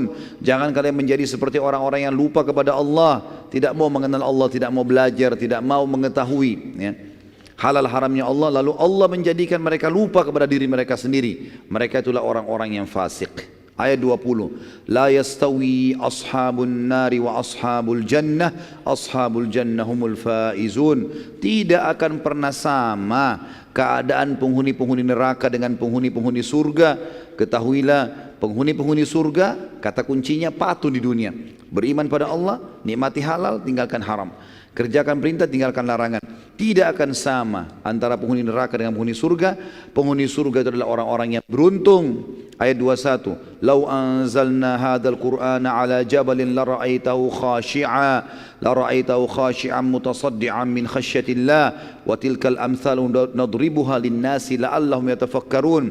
Kalau sekiranya Al-Qur'an ini maknanya adalah masih banyak orang yang ragu dengannya, tidak mau membaca, tidak mau menghafal, tidak mau memahami, tidak mau mengamalkan. Ketahuilah, Al-Quran yang kami turunkan ini, kalau diturunkan di atas sebuah gunung yang kokoh, pasti kamu akan melihat gunung itu tunduk terbelah, terpecah belah, disebabkan ketakutannya dengan firman Allah di situ. Karena Allah, perkataan Allah. Dalam perumpamaan-perumpamaan itu kami buat untuk manusia supaya mereka berfikir. Ayat 22. Wallahu alladzi la ilaha illahu alimul ghaibi wasyahadah warrahmanur rahim. Yang menurunkan Al-Quran, yang menurunkan syariat, yang telah mengutus Rasulullah Muhammad SAW adalah Allah. Tidak ada Tuhan selain Dia. Yang mengetahui yang gaib dan yang nyata. Dialah yang maha pemurah lagi maha penyayang. Ayat 23. Wallahu alladzi la ilaha illa huwal malikul quddusus salamul mu'minul muhaiminul azizul jabbarul mutakabbir. Subhanallahi amma yusyrikun. Dialah Allah yang tidak ada Tuhan selain Dia. Satu-satunya Raja yang maha suci, yang maha sejahtera. Yang suci artinya tidak ada sama sekali hal-hal yang negatif. Allah ciptakan baik dan buruk, Allah selalu baik. Jujur dan dusta, Allah selalu jujur, makanya dusta dilarang. Ya. Pelit dan dermawan, Allah selalu dermawan, Allah selalu memberi, penyantun. Dan pelit dilarang, makanya Allah tidak mau, Allah ciptakan dan Allah larang untuk itu, supaya jadi penguji bagi hamba-hambanya. Itu namanya maha suci. Maha sejahtera, sejahtera artinya tidak pernah habis stoknya. Kalau orang, teman-teman sekalian, punya gaji, kalau mau beli apa-apa tunggu akhir bulan gaji dulu, atau tunggu pendapatan, atau tunggu keuntungan dagang, ini belum sejahtera. Sejahtera itu apa yang terlihat di benaknya langsung dia bisa beli dan tidak pernah habis. Baru kita katakan hidupnya sejahtera. Tapi tentu tidak sama Allah dengan makhluknya. Allah maha sejahtera, yang mengaruniai keamanan, yang maha memelihara dan maha perkasa. Bayangkan kalau alam semesta ini tidak dipelihara, bagaimana kacaunya ini, ya. Bagaimana dengan populasinya, kadar airnya, kadar udaranya, segala macam, luar biasa ini. Bagaimana Allah SWT merawatnya gitu. Saya subhanallah tadi siang duduk sama istri saya di restoran, kemudian pinggir laut. Saya sempat bilang, coba lihat bagaimana kuasanya Allah. Air ini siapa yang mengatur kadarnya, suaranya, kemudian langit dengan awannya, dengan mataharinya, udaranya. Ada yang bisa mengaku yang menciptakannya. La ilaha illallah. Allah sudah kasih kata kuncinya. Dan kita kalau mengikuti syariat Allah, kita lebih yakin lagi, oh ternyata betul ini yang benar. Karena kita jadi punya panduan hidup, tahu mana boleh, mana tidak boleh. Dia maha perkasa. Semua kekuatan makhluk, kata para ulama tafsir, kalau dipertemukan, maka semua itu hanya bagian kecil dari kekuatan Allah sang perkasa. Kalau semua manusia digabungkan kekuatannya, bagaimana powernya? Bagaimana kalau singa satu kuat? Kalau 1000 singa, kalau semua singa digabungkan, bagaimana kekuatannya? Pohon, semuanya ini, alam semesta, api, air, udara, punya kekuatan, power. Itu semua kalau digabungkan pun hanya bagian kecil dari kemahaperkasaan sang pencipta. Yang maha kuasa, yang memiliki segala keagungan, maha suci Allah dari apa yang mereka persekutukan. Ayat 24-nya. Huwallahul khaliqul bari'ul musawwiru lahul asma'ul husna yusabbihu lahu ma fis samawati wal ardi wa huwal azizul hakim. Dialah Allah yang telah menciptakan dari tidak ada menjadi ada, telur yang cair menjadi anak ayam, bisa berkokok, bisa berkembang biak, sperma sel telur jadi kayak kita manusia, bisa berteriak, bisa bermarah, bisa senang, ya. Biji yang dilempar di tanah bisa jadi pohon yang besar. Menciptakan, yang mengadakan, yang membentuk rupa. Semuanya keindahan ini dibentuk oleh sang pencipta Allah. Yang mempunyai asma'ul husna, nama-nama yang mulia. Bertasbih kepadanya apa yang ada di langit dan di bumi. Dan dialah yang maha perkasa lagi maha bijaksana. 24 ayat full turun karena kejadian suku Nadir. Dan ini perlu diketahui teman-teman sebab nuzulnya, karena luar biasa. Ayat ini berbicara tentang kejadian pada saat itu. Selanjutnya sekarang kita masuk ke suku-suku lain, suku Arab yang ada di Daumatul Jandal namanya. Sebuah lokasi namanya Daumatul Jandal. Suku Jandal ini berada di Daumah, di daerah dinamakan Daumatul Jandal, berada di paling utara Jazirah Arab. Mereka juga berusaha menyerang muslimin setelah bulan Ramadan. Tadi kan kejadiannya Bani Nadir bulan Rabiul Awal. Jadi Rabiul Awal, Rabiul Tsani, Jumadil Ula, Jumadil Tsani, Rajab, Sya'ban, sampai Ramadan 6 bulan tidak ada peperangan. Di bulan Syawal tahun 4 Hijriah ada suku namanya Jandal berusaha untuk menyerang muslimin karena mereka menganggap muslimin juga lemah, ya. Dan bila berhasil mengalahkan muslimin, maka nama suku mereka akan dikenang karena muslimin kuat dan memiliki nabi. Namun Nabi SAW, dan ini strategi perang beliau SAW, tidak pernah beliau biarkan musuh mau menyerang, tidak pernah beliau biarkan musuh nyerang baru kemudian beliau lawan, kecuali kejadian di Uhud karena sudah terlanjur datang, dan Khandak sudah terlanjur datang, Nabi SAW tidak tahu. Tapi kalau Nabi tahu pasti Nabi serang duluan. Ini strategi dan selalu berhasil. Di antaranya juga di sini, maka Nabi SAW pada saat menerima berita dari mata-mata beliau tentang niatan tersebut, maka beliau segera menyerang pada bulan Muharram tahun 5 Hijriah, ya, bulan Muharram. Jadi tadinya ada berita di bulan Syawal tahun 4 mereka akan menyerang, baru berita, belum menyerang. Nabi SAW atur strategi, dikirim mata-mata, ternyata mereka masih persiapkan diri. Di bulan Muharram tahun 5 Hijriah Nabi SAW menyerang pasukan dan beliau memimpin sendiri pada saat itu, sampai akhirnya, ya, Nabi SAW berhasil menaklukkan, ya, mengalahkan suku Jandal ini, dan beliau SAW juga mengutus, ya, Muhammad bin Maslamah radhiyallahu anhu untuk, ya, menangkap. Pada saat mereka Nabi SAW tiba di sana, ternyata suku Jandal ini sudah banyak yang lari. Muhammad bin Maslamah menangkap salah satunya, lalu kemudian dihukum untuk melapor di mana sukunya. Tapi dia tidak bisa mengaku karena sukunya sudah hilang semua. Akhirnya Nabi SAW membebaskannya, dan pada saat itu beliau pun tinggal di pemukiman mereka, pemukiman suku Jandal, dari bulan Muharram sampai Rabiul Awal. Jadi 3 bulan Nabi bermukim di situ, berkemah, nunggu kalau sukunya kembali, untuk menunjukkan kepada suku-suku Arab yang lain kalau muslimin tidak main-main dalam masalah menghukum orang-orang yang berusaha menyerang Madinah. Selanjutnya suku Mustaliq, dan ini punya kisah tersendiri yang perlu kita bahas gitu. Suku Mustaliq, setelah Nabi SAW pulang dari Daumatul Jandal, beliau SAW mendapat berita lagi ada rencana suku Arab yang lain namanya Mustaliq, dipimpin oleh Al-Harith bin Abu Dirar.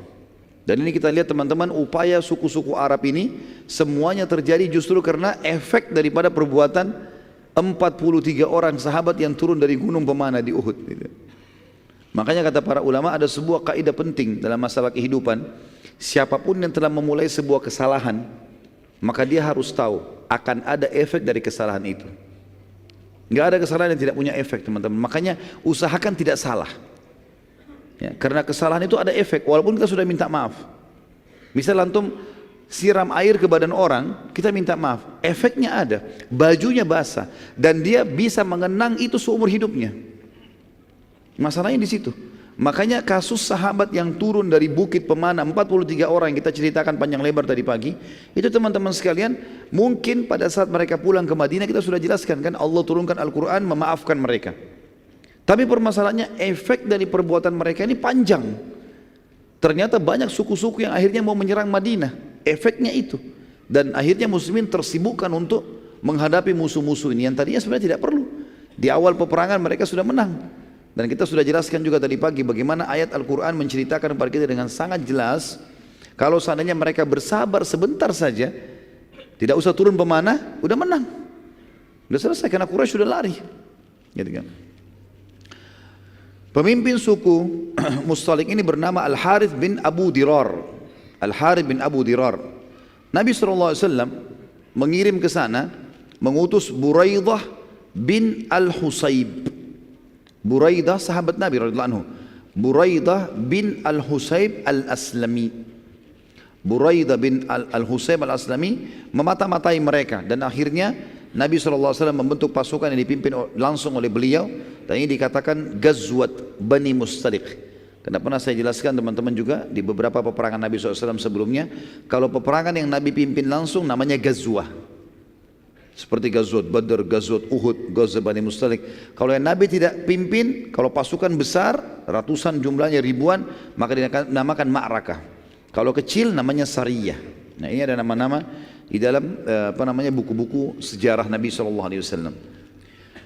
Akhirnya Buraidah membawa berita bahwasanya Bani Mustaliq sudah siap-siap mau menyerang. Lalu Nabi SAW membentuk pasukan dan beliau pimpin sendiri.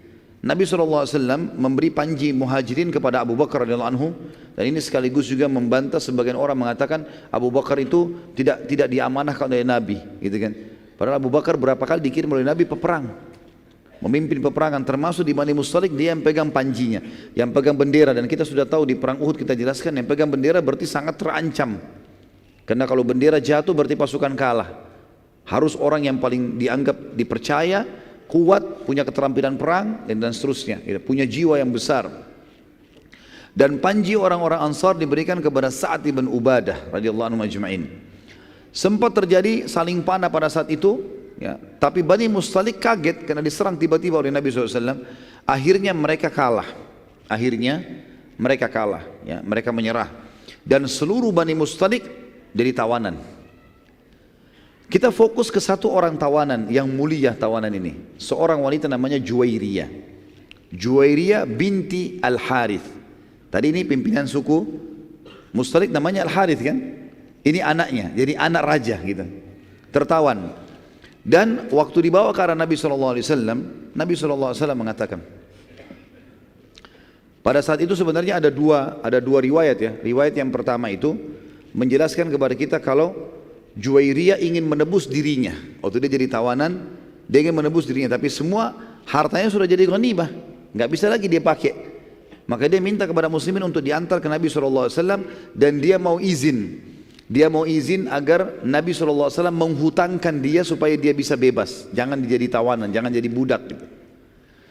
Maka waktu dia datang ke kemah Nabi SAW, waktu itu Nabi sedang membawa istrinya Aisyah radhiyallahu anha. Waktu dibuka kemah, Aisyah mengatakan, waktu saya melihat Juwairiyah saya sudah tahu ini nanti kemungkinan bisa menjadi istri Nabi SAW, gitu kan. Maka dia mengatakan, di mana Rasulullah? Kata Aisyah, kenapa? Dia bilang, saya ingin menebus diri saya. Kata Aisyah, silahkan masuk. Masuklah dalam kemah setelah izin dengan Nabi SAW. Lalu Nabi SAW waktu melihat Juwairiyah mengatakan, siapa kamu? Dia bilang, saya Juwairiyah binti Harith, anaknya Raja Mustalik ini, suku Mustalik. Kata Nabi SAW, bagaimana kalau saya tawarkan kepada kamu masuk Islam, dan dengan itu saya akan bebaskan kamu dari tawanan dan kau pun akan saya nikahi. Maka kata Juwairiyah, tentu saja saya menerima tawaran itu. Maka beliau pun syahadat di hadapan Nabi SAW dan di hadapan Aisyah radhiyallahu anha. Setelah masuk Islam, maka tersebarlah berita Nabi SAW mengundang sahabat hadir di pernikahan beliau di kemah, gitu kan? Maka semua sahabat datang pada saat itu. Mereka dihidangkan kurma, dihidangkan segala macam dalam pernikahan tersebut, dan Aisyah radhiyallahu anha ada di situ. Nanti kan kita titik beratkan sini teman-teman, karena banyak orang subhanallah, dan sayang sekali bahkan banyak di kalangan para dai, mereka tidak sadar mereka sedang merusak citranya Aisyah radhiyallahu anha. Mereka mengatakan Aisyah itu pencemburu, gitu kan.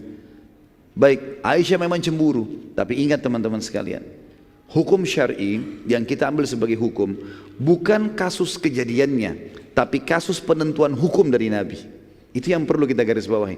Waktu Aisyah cemburu kepada Khadijah, yang dia bilang, ya Rasulullah, kenapa anda tetap masih mengingat-ingat perempuan yang sudah keriput, yang sudah tua, yang sudah masuk ke dalam tanah, gitu kan? Sementara Allah sudah ganti kepada anda orang yang lebih baik. Maksudnya dia, Aisyah, sama dari Quraisy tapi lebih muda dan masih hidup, gitulah. Apa kata Nabi? Ini kan perkataan Aisyah kena cemburu ya. Apa kata Nabi SAW? Wahai Aisyah, kau telah mengucapkan kalimat yang kalau dimasukkan ke air lautan rusak tuh air lautan. Aisyah saking besarnya dosamu. Maka Aisyah pun meminta maaf dan beristighfar kepada Allah. Permasalahannya di sini adalah hukum syar'inya. Waktu Nabi menegur Aisyah itu hukum syar'i teman-teman, bukan cemburunya Aisyah ini. Bisa ditangkap ya? Kita boleh menyebutkan sebagai kisah, tapi jangan Aisyah yang disorotin radhiyallahu anha. Ini berarti memojokkan istri Nabi SAW gitu.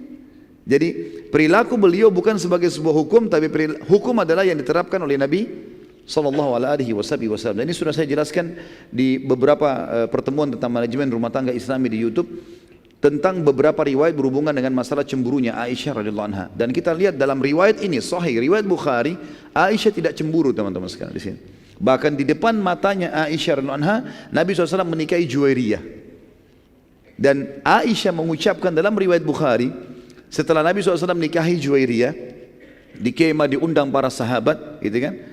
Maka seluruh sahabat berkata, ya Rasulullah, sebagai penghormatan terhadap pernikahan anda ini, kami bebaskan tawanan-tawanan kami. Maka satu suku semua dibebaskan.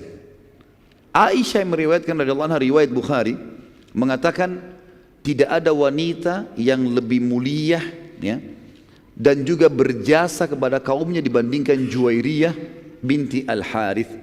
Karena dengan menikahnya dia dengan Nabi SAW, maka sukunya semua bebas dari tawanan. Perhatikan riwayat ini teman-teman, bobotnya tinggi sekali. Seorang istri Nabi SAW yang selama ini cuma selalu dikenang cemburunya, ternyata di sini beliau meriwayatkan tentang pernikahan Nabi SAW. Bahkan kita temukan riwayat-riwayat yang menyebutkan tentang masalah mahar Nabi SAW dalam pernikahan, itu diriwayatkan oleh Aisyah radhiyallahu anha. Jadi di sini harus diperbaikin, harus betul-betul pada tempatnya. Sekali lagi, boleh kita sebutkan kisahnya, tapi jangan jadi tolok ukur hukum itu cemburunya, tapi hukum yang diterapkan oleh baginda Nabi sallallahu alaihi wasallam. Dan pada saat itu Aisyah pun radhiyallahu anha, dalam buku-buku sejarah disebutkan, jalan menuju ke Madinah, untanya bersebelahan dengan untanya Juwairiyah. Dan Aisyah menceritakan tentang hal-hal yang disukai dan tidak disukai oleh Nabi sallallahu alaihi wasallam. Sebagai istri sama-sama dia sampaikan, begini loh Rasulullah suka, begini Rasulullah tidak suka, begini. Lihat bagaimana Aisyah radhiyallahu anha di sini bukan masalah cemburunya, malah Aisyah di sini mengingatkan madunya, begini loh istri suami kita. Ini sebuah pelajaran yang penting sekali. Jadi jangan selalu teman-teman hal-hal yang buruk saja yang tahu dikenang dan akhirnya salah dalam penyampaian. Ada kejadian penting namanya kejadian kisah ifk, fitnah, perzinahan Aisyah pada saat pulang dari Bani Mustaliq ini. Waktu pasukan lagi istirahat teman-teman sekalian, turunlah Aisyah dari gerandahnya. Jadi biasanya tradisi pasukan muslimin, istri-istri Nabi kalau dibawa, kadang-kadang Nabi bawa 2 orang, kadang-kadang Nabi bawa 1, tapi yang jelas setiap perjalanan Nabi selalu bawa istrinya. Siapa yang Nabi ajak, maka itu yang diajak pergi gitu. Pernah Nabi SAW ajak Aisyah dengan Hafsah berdua, sampai Aisyah mengatakan, saya baru mengetahui ternyata khidmah saya, pelayanan saya terhadap Nabi ya kurang setelah saya lihat bagaimana Hafsah melayani Nabi SAW. Seperti itulah. Yang jelas setiap unta yang dipakai oleh setiap istri Nabi yang ada itu ditaruh di geranda, dan geranda ini bisa ditaruh di atas unta atau dipikul oleh 4 orang sahabat. Kebetulan waktu perang Bani Mustaliq itu dipikul oleh sahabat, gerandanya dipikul oleh sahabat, gitu kan. Kemudian Aisyah karena badannya agak kecil, dia katakan dalam riwayat, maka beliau radhiyallahu anha turun dan mengatakan dalam hadis Bukhari, pada saat pasukan lagi istirahat aku punya hajat, ya, pergi ke padang pasir menunaikan hajatnya, mungkin buang air kecil dan seterusnya. Yang jelas saya pergi ke sana. Kemudian saya pada saat pergi saya kembali ke pasukan, ternyata kalung saya jatuh. Saya pun kembali ke lokasi yang awal, gitu kan. Begitu saya kembali yang kedua kali, ternyata pasukan sudah tidak ada. Jadi Nabi SAW suruh pasukan berjalan, bergerak. Sahabat-sahabat yang mikul geranda Aisyah, kira Aisyah ada di dalam, kena ringan. Nggak tahu kalau ini sudah pergi, lagi pergi gitu. Apalagi tadi waktu sudah pergi, balik lagi sudah kelihatan. Pergi yang kedua sahabat tidak perhatikan. Ringkas cerita, pergilah pasukan ini. Kata Aisyah, aku pun tidak menemukan pasukan, dan pada saat aku sedang duduk di atas sebuah batu, membuka cadar, ya, Aisyah menunggu pasukan ada nggak yang datang. Ada satu orang sahabat Nabi yang mulia namanya Safwan radhiyallahu anhu. Safwan ini sahabat yang dikenal sekali dengan kesolehannya, dengan kebaikan akhlaknya dan amanahnya. Sampai Nabi SAW letakkan Safwan di ujung pasukan. Setiap pasukan jalan, selalu Safwan paling belakang. Tunggu pasukan sudah hilang, udah nggak kelihatan, baru dia jalan lagi. Nanti kalau ada pedang jatuh dia yang pungut, ada perisai dia yang pungut, ada kendi dia yang ambil. Tugasnya itu karena diamanahkan. Safwan lihat di lokasi istirahatnya pasukan tadi ada perempuan, dan kata Aisyah dalam hadis ini, Safwan mengenal wajahku sebelum turun ayat hijab. Tahu kalau ini Aisyah, gitu. Maka aku pun menutup ya hijab. Aisyah waktu ada Safwan menutup, dan Safwan pun tidak melihatnya, tapi dia mengenalku sebelum aku pakai hijab, dia tahu. Maka Safwan hanya mengucapkan kalimat istirja, inna lillahi wa inna ilaihi raji'un. Pada saat itu pun ya, Safwan mendekatkan untanya kepadaku dan memberiku kesempatan untuk naik, dan ia pun pergi menjauh dariku. Jadi unta didudukkan, diikat talinya. Biasanya unta kalau sudah duduk itu diikat talinya, dia tenang. Kemudian dibiarkan Aisyah naik ke unta sementara Safwan pergi jauh supaya tidak melihat aurat. Ini menandakan akhlak yang mulia dari sahabat yang mulia ini. Setelah diberikan kesempatan naik, Aisyah sudah di atas unta, barulah Safwan datang tanpa melihat sama sekali, menarik kembali tali unta kemudian jalan. Pada saat itu kata Aisyah, sepanjang jalan tidak pernah ada terucapkan satu kalimat pun dariku atau dari Safwan.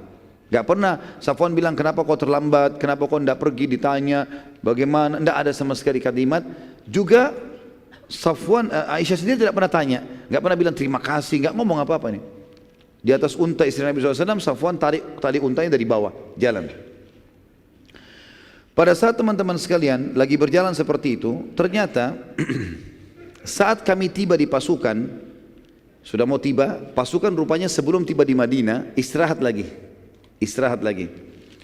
Pada saat itu teman-teman sekalian, lagi siang bolong ini. Pasukan istirahat, Aisyah datang dengan Safwan. Waktu melihat kejadian tersebut, kebetulan di dalam pasukan ada ikut Abdullah bin Abi Salul, pimpinan munafik. Dia lihat Aisyah sama Safwan, kesempatan sebarin fitnah. Maka dia mengatakan, mana bisa seorang wanita dengan seorang pria bersama-sama lalu tidak terjadi. Tapi dia kasih mubham, tidak terlalu jelas, tidak terjadi. Dia enggak bilang zina. Dia tahu kalau dia bilang zina tuduhan, dia akan dihukum. Maka tersebar ini seperti virus di pasukan muslimin. Ini gosip ini luar biasa.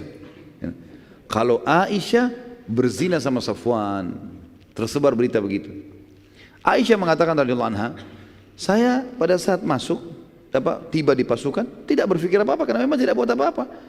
Unta diturunkan oleh Safwan, didudukkan, saya turun lalu saya masuk ke dalam kemah bersama Nabi sallallahu alaihi wasallam, gitu kan. Ini sudah tersebar berita nih. Maka pada saat itu teman-teman sekalian, pasukan waktu sudah mau masuk ke Madinah, gitu kan, tersebar berita. Kalau begini dan begitu. Ini Abdullah bin Abi Salul yang saya bilang dalam riwayat dikatakan namanya juga Ubaidillah. Khilaf di antara ahli sejarah tentang namanya. Dia punya anak laki-laki namanya Abdullah juga. Jadi kalau saya bahasakan, kalau kita pakai riwayat Abdullah sama Abdullah, si ayah Abdullah munafik, si anak Abdullah mukmin. Ya. Jadi ada dua Abdullah, ayah dan anak. Ayahnya munafik, anaknya mukmin. Ya. Si Abdullah mukmin ini datang kepada, jadi Nabi SAW waktu dengar isu ini, beliau menyuruh pasukan jalan tidak berhenti. Selama 3 hari 3 malam teman-teman sekalian pasukan jalan terus. Gosip tentang Aisyah berzina sudah tersebar. Nabi SAW tidak nanya kepada Aisyah, pasukan disuruh jalan. 3 hari 3 malam. Mereka sholat pun ya berhenti sholat langsung jalan. Makan di atas unta, nggak ada istirahat. Kalau sudah malam sekali baru Nabi suruh istirahat. Habis sholat subuh jalan lagi. Selama 3 hari. Tujuannya adalah supaya isu ini tidak nyakin masalah. Kalau istirahat sebentar, duduk ngobrol-ngobrol makin nyebar nih. Rupanya waktu sudah dekat pintu Madinah, gitu kan? Nabi SAW pada saat itu teman-teman sekalian sempat didatangi oleh seorang sahabat. Kalau tidak salah Zubair bin Awam, dia mengatakan, ya Rasulullah, kenapa anda begitu cepat jalan? Kenapa anda tidak istirahat? Kata Nabi SAW, belum sampai padamu apa yang disebutkan oleh Abdullah. Dia bilang, kenapa ya Rasulullah? Dia mengatakan begini dan begitu tentang keluargaku. Pintu gerbang Madinah sudah dekat, gitu kan? Maka Zubair balik ke belakang. Rupanya Zubair sampaikan, salah satu yang mendengar berita ini Abdullah, anaknya si munafik ini. Abdullah ayah munafik, Abdullah si anak mukmin. Abdullah mukmin dengar. Lalu dia datang kepada Nabi SAW, ya Rasulullah, sudah sampai ke telinga saya apa yang ayah saya lakukan. Kata si Abdullah mukmin, kalau anda mau membunuh ayah saya, jangan suruh orang lain, biar saya yang bunuh ya Rasulullah. Nah ya, ada alasannya dia bilang. Karena kalau anda suruh orang lain yang membunuhnya dan saya nanti menemui saudara saya muslim membunuh ayah saya bisa marah, saya bisa bunuh juga dia. Jadi lebih baik saya yang bunuh ya Rasulullah, tugaskan saya. Kata Nabi SAW, tidak usah, biarkan saja ayahmu. Gak ada perintah untuk membunuh, tidak usah. Rupanya Abdullah ini penasaran, apa yang dia buat teman-teman sekalian? Dia henuskan pedangnya, dia berdiri Nabi kan di depan pasukan, ayahnya ada di belakang pasukan. Maka Abdullah berdiri di pinggir pasukan. Jadi pasukan lagi jalan, dia berdiri di samping sambil pegang pedangnya dihenuskan. Dan biasanya orang kalau seperti ini nunggu musuh, gitu kan? Orang-orang semua lihat, kenapa Abdullah ini, ada apa? Orang nggak ngerti masalahnya. Tapi orang semua lewat, nggak ada yang ditahan sama Abdullah. Sampai ayahnya tiba. Begitu ayahnya tiba, lalu kemudian dia letakkan ya pedang di leher ayahnya. Dan dia mengatakan, rupanya waktu itu si munafik ini, si Abdullah munafik menyebarkan berita. Menyebarkan berita. Kalau ada masalah ini sebenarnya di sini. Ada masalah. Sebelumnya saya reviewkan dulu. Ada tadi yang saya terlupa teman-teman sekalian. Jadi di tengah jalan, waktu pasukan lagi istirahat juga, gitu kan. Sebelum kasus Aisyah datang dengan Safwan, ada yang saya lupa di situ. Rupanya ada dua orang, satu budaknya Umar bin Khattab, satu budaknya orang Ansar, lagi ngambil air di kali. Sekali lagi, ini terjadi sebelum Aisyah sama Safwan tiba di pasukan. Kita review kembali. Pada saat itu teman-teman, rupanya dua orang budak ini bertengkar. Rupanya ambil air, entah terjadi apa, clash di antara mereka. Waktu clash ini, gitu kan, mereka saling lempar air. Rupanya budak yang dari Umar bin Khattab dari Mekah ini, orang muhajir, dia henuskan pedangnya. Dia mengatakan, hai orang muhajirin, bantulah saya. Orang Ansar dengar itu, henuskan pedangnya. Hai orang Ansar, bantulah saya. Terkumpul di belakangnya budaknya Umar dari Mekah ini, orang-orang muhajirin, terkumpul orang Ansar. Dan ini orang baru pulang dari perang. Apa saja bisa memicu peperangan gitu kan. Dua orang ini, dua kubu sudah mau perang. Ada orang yang melapor kepada Rasulullah, ya Rasulullah begini kejadiannya. Maka Nabi SAW datang. Nabi mengatakan, apakah masih ada dakwah jahiliyah di antara kalian? Fanatisme rasis begini. Sementara saya berada di tengah-tengah kalian. Kok masih ada yang mengatakan begini dan begitu? Karena ini mau perang ini. Tinggalkan karena ini membinasakan kalian. Berhenti, bubar semua.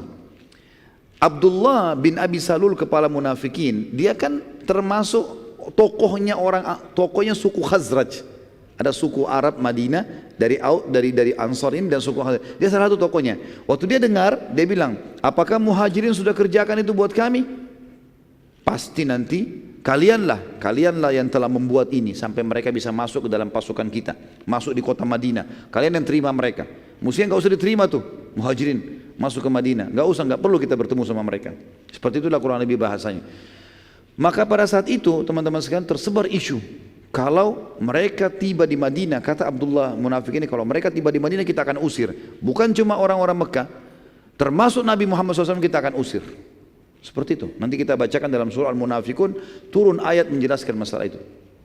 Yang jelas teman-teman sekalian, rupanya waktu kejadian ini, Abdullah ini, ya, si munafik, merasa terpukul karena tidak jadi peperangan dan dipisah, gitu kan? Waktu dia lihat Aisyah datang dengan Safwan, dia sebarin berita tadi isu. Karena tadi gosip yang pertama nggak berhasil, perang nggak jadi. Sekarang dia mau buat yang kedua ini. Kita langsung pindah ke kisah tadi. Maka Abdullah si anak meletakkan pedang di atas lehernya, di leher ayah, lalu ayah mengatakan, ada apa wahai Abdullah? Apa kau sudah mulai durhaka dengan orang tuamu? Kata Abdullah anaknya, demi Allah kau tidak akan pernah lewat hai ayahku sampai diizinkan oleh Rasulullah SAW. Rasulullah izinkan saya lewatkan, kalau enggak saya akan bunuh kamu. Kata ayahnya, kau durhaka. Dia mau coba bergerak. Betul-betul si Abdullah ini terkenal mahir dalam memainkan pedang. Dia coba menetakkan dan serius. Ini kalau ditarik bisa terluka lehernya ayahnya. Dia lihat anaknya serius, dia mengatakan baiklah. Dia tidak bergerak. Dilapor kepada Nabi SAW. Ini beritanya begini nih. Nabi SAW bilang, sampaikan kepada Abdullah si anak, izinkan ayahnya untuk masuk Madinah. Ringkas cerita sudah selesai ini teman-teman sekalian. Masuklah ke Madinah. Kata Aisyah radhiyallahu anha, saya melihat beberapa hari perilaku Nabi SAW berubah. Enggak seperti biasanya. Biasanya Nabi SAW itu suka bercanda, kalau saya sakit ditanya, ini enggak ada sama sekali. Nabi bicara seperlunya saja. Kata Aisyah, lalu kemudian saya pun berkata kepada Nabi SAW, ya Rasulullah, kalau anda tidak punya hajat dengan saya, izinkan saya ke rumah orang tua saya. Ini termasuk adab dalam rumah tangga teman-teman sekalian. Bagaimana Aisyah radhiyallahu anha pada saat suaminya berubah sikap, tidak langsung spontan, marah-marah, segala macam, atau menuduh suaminya segala macam, tidak. Aisyah dengan tenang, tapi dia lihat ada perilaku yang berubah, dia mengatakan, ya Rasulullah, kalau anda tidak punya hajat dengan saya, izinkan saya pulang ke rumah orang tua saya. Nanti sampai ada punya hajat baru saya datang. Nabi SAW mengatakan, baiklah, diantarlah ke rumah Abu Bakar.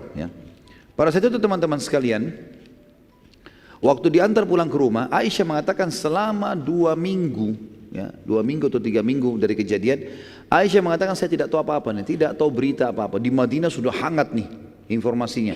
Dan pada saat itu teman-teman sekalian, wahyu terputus dari langit, nggak ada informasi yang sampai, nggak ada yang turun informasi. Gimana ini sekarang? Siapa yang melakukan, siapa yang begini, dari mana, siapa yang salah, nggak ada wahyu. Biasanya wahyu langsung turun, ada kasus langsung wahyu turun ingatkan gitu. Maka Nabi SAW pada saat itu juga Aisyah lagi tidak ada, lagi di rumah ayahnya.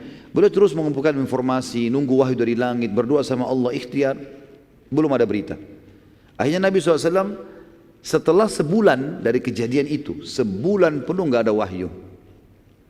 Maka Nabi SAW naik di atas mimbar, lalu beliau berkata kepada para sahabatnya setelah tahmid dan salawat, kenapa ya ada yang menyakiti aku di keluargaku dengan berita bohong dan juga menuduh salah satu sahabatku, maksudnya Safwan. Nabi tidak sebut Aisyah, tidak sebut Safwan, ya kan? Nabi cuma mengatakan kenapa ada orang menyakitiku di keluargaku, maksudnya nuduh-nuduh sembarangan.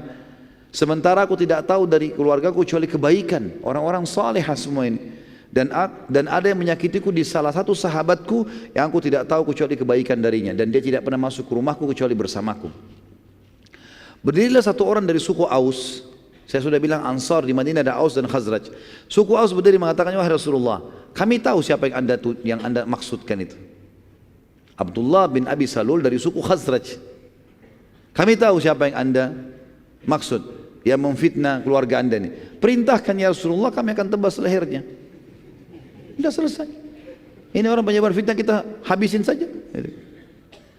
Kebetulan Abdullah bin Ubay bin Salul, pemimpin munafik dari suku Khazraj, suku yang satunya. Dan Aus dan Khazraj dulu sebelum Islam sering berperang, sering berperang. Maka berdiri Sa'ad ibn Ubadah, kebetulan Sa'ad ibn Ubadah dari suku Khazraj. Lalu dia berdiri, dia mengatakan, dia tunjuk orang Aus tadi, sahabat dari Aus, ya. Demi Allah kau tidak katakan itu kecuali karena kau tahu dia dari suku kami. Kita sama-sama tahu siapa yang buat salah ini. Tapi kau ucapkan itu mau nebas lehernya karena kau tahu dari suku kami. Kalau dari sukumu kau pasti akan diam. Jadi sahabat mulai ribut nih. Berdiri lagi dari Aus, pemimpinnya namanya Usaid bin Khudair. Sahabat Nabi yang mulia yang kalau baca Quran sampai malaikat datang mendengarkan bacaannya. Dia berdiri mengatakan, ya Rasulullah. Dia mengatakan, demi Allah kau munafik. Ditunjuk Sa'ad bin Ubadah. Ini dua-dua sahabat yang mulia ini. Kau yang munafik, ya, karena kau membela dia. Membela maksudnya si Ubaidillah. Maka hampir terjadi peperangan bersitegang di masjid. Nabi SAW melihat tidak ada solusinya ini. Maka beliau pun turun dari mimbar mengatakan sudah bubar, gak ada masalah, kita tidak bahas lagi, bubarlah. Akhirnya Nabi SAW mengambil sebuah keputusan mutlak. Beliau akhirnya mendatangi rumah Abu Bakar setelah sebulan kejadian ini. Nah sebelum Nabi SAW datang ke rumah, kurang lebih 3-4 hari sebelumnya, Aisyah mengatakan, saya pernah punya hajat mau keluar rumah. Zaman dulu orang tidak ada WC di rumah, tidak ada kamar mandi, mereka ke padang pasir. Waktu saya mau keluar hajat, ada WC umum untuk perempuan, ada buat laki-laki. Saya mau ke tempat umum, ternyata ibunya Muslih bin Abi Muslih, sepupunya Abu Bakar yang tadi kita ceritakan diputuskan nafkahnya itu lewat. Dan dia tahu kalau anaknya ini Muslim yang menyebarkan isu, yang menyebarkan berita yang tentang fitnahnya Aisyah. Maka ibunya Muslim gemetar lewat di sebelahnya Aisyah. Aisyah sambil santai jalan. Kemudian tiba-tiba pada saat dia keinjak kain bajunya ibunya Muslim, pas dia mau jatuh dia mengatakan, habislah hidupnya Muslim. Seperti itulah bahasanya. Kata Aisyah, kenapa anda mendoakan anak anda buruk? Kata ibunya Muslim, apa anda tidak tahu hai Aisyah, apa yang Muslim sudah katakan tentang anda? Kata Aisyah, tidak, saya enggak tahu sama sekali. Saya enggak ngerti apa-apa. Akhirnya ibunya Muslim ceritakan, telah tersebar berita waktu kau diunta sama Safwan, kau datang di pasukan katanya kau berzina dan. Panjang lebar diceritain ini. Kata Aisyah, pada saat itu hajat saya hilang. Udah enggak ada keinginan lagi mau ke WC, mau kan enggak ada lagi. Karena selama ini enggak tahu beritanya kan, enggak tahu. Dia bilang saya pun pulang ke rumah, yang saya kerjakan cuma menangis. Selama berapa hari itu menangis terus, udah nggak bisa ngomong apa-apa. Terasa tulang-tulang saya lemah, saya terasa jadi fitnah besar ya, gitu. Maka sampai datanglah Nabi SAW ke rumah Aisyah setelah mengumpulkan dari sahabat di masjid. Lalu setelah ketemu Abu Bakar, ketemu dengan mertua istri Abu Bakar, mertua beliau SAW, beliau datang kepada Aisyah sambil mengatakan kalimat santun, wahai Aisyah, kalau seandainya benar kau melakukannya, ya sampai kau betul-betul melakukan itu perbuatan yang haram itu, bertobatlah kepada Allah, karena Allah Maha Pengampun. Karena Nabi SAW tidak punya informasi. Tapi kalau kau tidak lakukan, maka pastikan kau akan diselamatkan oleh Allah dari langit. Aisyah bilang, tiba-tiba tuh saya dengar Rasulullah SAW bilang itu, kekuatan saya muncul, tiba-tiba saya duduk, mengatakan, ya Rasulullah, Anda pun terpengaruh dengan gosip itu. Berita itu juga membuat Anda terpengaruh. Nabi SAW diam, karena tidak ada wahyu. Nabi kan juga bukan menuduh, Nabi bilang, kalau kau salah, taubat. Kalau tidak, yakinlah Allah akan tolong. Bijaksana sekali. Maka Aisyah mengatakan, saya menghadap ke ayah saya lalu berkata, hai ayahku, jawab Rasulullah SAW. Jangan diam. Beritahukan. Kata Abu Bakar apa? Saya tidak tahu saya harus jawab apa anakku. Mau bilang apa saya nggak tahu. Kalau Rasulullah aja tidak tahu apalagi saya. Aisyah, bayangkan kalau di posisi kita pada saat kita di situ bagaimana itu. Suaminya Rasulullah sendiri yang biasa dapat wahyu dari langit belum dapat wahyu. Orang satu Madinah sudah fitnahin dia. Abu Bakar pun tidak bisa bela. Tinggal ibunya. Wahai ibuku, jawab Rasulullah SAW. Kata ibunya, saya juga tidak tahu harus jawab apa. Saya tidak tahu harus jawab apa Rasulullah SAW. Kata Aisyah pada saat itu, betul-betul saya merasa tidak ada penolong saya lagi. Dan saya merasa seluruh tulang-tulang saya kemudian mulai melemah kembali. Lalu dia bilang, demi Allah ya Rasulullah, aku tidak akan taubat karena aku tidak melakukannya. Gitu kan. Dan aku hanya akan mengucapkan, saking bingungnya Aisyah sampai dia lupa namanya Nabi Yakub alaihissalam. Kan Nabi Yakub alaihissalam waktu Yusuf hilang, dia mengatakan dalam ayat innama ashku bathi wa huzni ilallah. Saya keluhkan kesedihan saya dan masalah saya kepada Allah. Ya Aisyah mengatakan saya akan mengikuti, dia lupa namanya Nabi Yakub. Berapa kali diulangi sampai dia mengatakan hamba Allah yang saleh, bahwasanya saya akan keluhkan permasalahan saya kepada Allah gitu. Lalu tiba-tiba pada saat itu teman-teman sekalian terjadi keajaiban yang luar biasa. Rasulullah SAW berdiri, pergi ke sudut rumah Abu Bakar lalu kemudian duduk. Dan ini tanda-tanda beliau menerima wahyu. Setelah sebulan tidak ada wahyu sama sekali. Nabi SAW duduk, Abu Bakar tahu wahyu sedang datang. Maka Abu Bakar mengambil selimut menutupi badan Nabi SAW. Sampai selesai, maka Nabi SAW mengatakan, berdiri, terimalah berita gembira wahai Aisyah.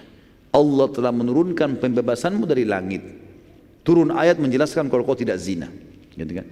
Maka Abu Bakar dengan gembira, Abu Bakar waktu itu bimbang kan? Dia bingung. Waktu Nabi SAW masuk pertama di rumah dia takut jangan sampai anaknya betul-betul. Waktu turun wahyu, Abu Bakar bilang saya takut jangan sampai ayat betul-betul membenarkan itu terjadi. Jadi bimbang sebagai seorang ayah, terjadi atau enggak nih?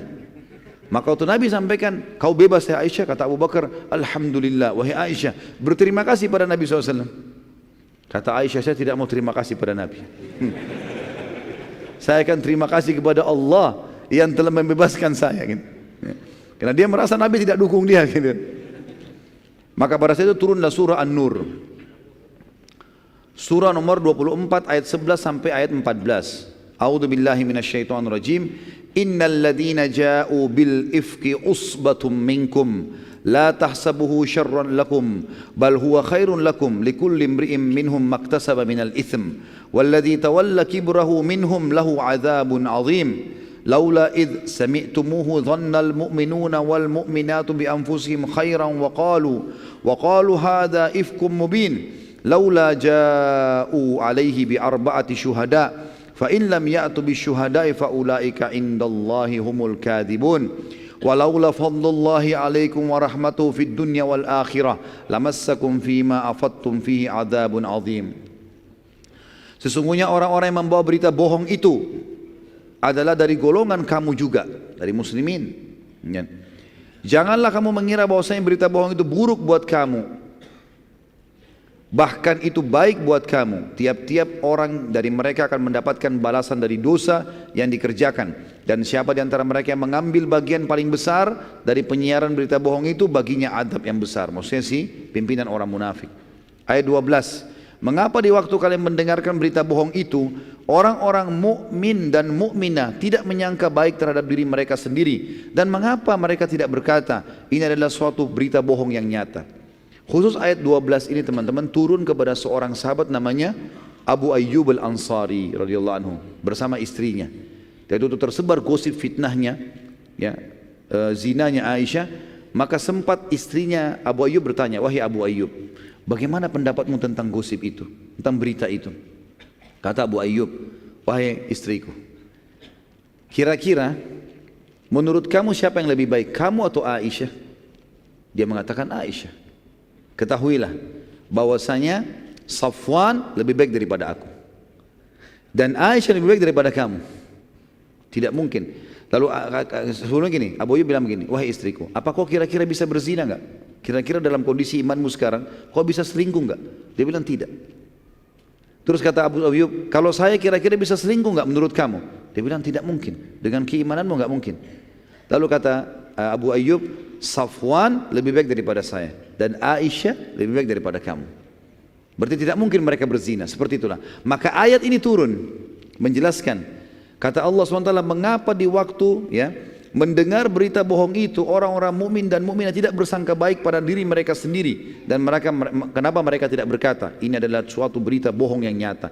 Jadi kalau ada gosip tentang seorang tokoh muslim dan itu bohong, kita harus bantah, nggak boleh diam, jangan ikut-ikutan gosipin, gitu kan. Ayat 13, mengapa mereka yang menuduh itu tidak mendatangkan 4 orang saksi yang mengatakan Aisyah zina sama Safwan, datangkan 4 orang saksi. Harus syaratnya dalam Islam kalau orang menuduh orang zina harus 4 orang saksi, 4-4-nya menyaksikan tempat yang sama, baju yang sama, waktu yang sama. Kalau yang satu lihat pagi, yang satu lihat malam nggak jadi. Yang bawa jadi saksi kalau cuma 3 orang atau 2 orang dicambuk mereka. Nggak bisa, harus 4 saksi. Oleh karena itu mereka tidak mendatangkan, oleh karena mereka tidak datangkan saksi, maka mereka di sisi Allah adalah pendusta. Ayat 14, sekiranya tidak ada karunia Allah dan rahmatnya kepada kaum semua, kepada kamu semua di dunia dan di akhirat, niscaya kalian akan ditimpa azab yang besar karena pembicaraan tentang berita bohong itu. Izinkan saya teman-teman tutup dengan yang terakhir, karena kita akan usahakan, saya usahakan malam ini selesaikan suku-suku yang menyerang Madinah ini, dan kita akan masuk insya Allah pertemuan bulan depan di perang Khandak, karena tinggal satu lagi, dan ini cuma pendek saja, perang Badar kecil. Tentu tadi kisah Ifk sudah selesai, alhamdulillah sudah selesai, dan ini pembebasan Aisyah radhiyallahu anha dari langit ketujuh, tentang bebasnya beliau dari zina. Dan ada beberapa orang sahabat yang sempat menyebarkan gosip dan dicambuk, termasuk Muslim bin Abi Muslih sepupunya Abu Bakar, kemudian juga ada Hamna binti Jahash, iparnya Nabi SAW, perempuan ini, saudaranya Zainab binti Jahash, ini juga dihukum, dicambuk karena menyebarin gosip, gitu kan. Sementara Abdullah bin Abi Salul selamat dari cambukan karena dia tidak sebutkan zina. Dia kan mengatakan, mana ada laki-laki dan perempuan lalu tidak terjadi, begitu saja.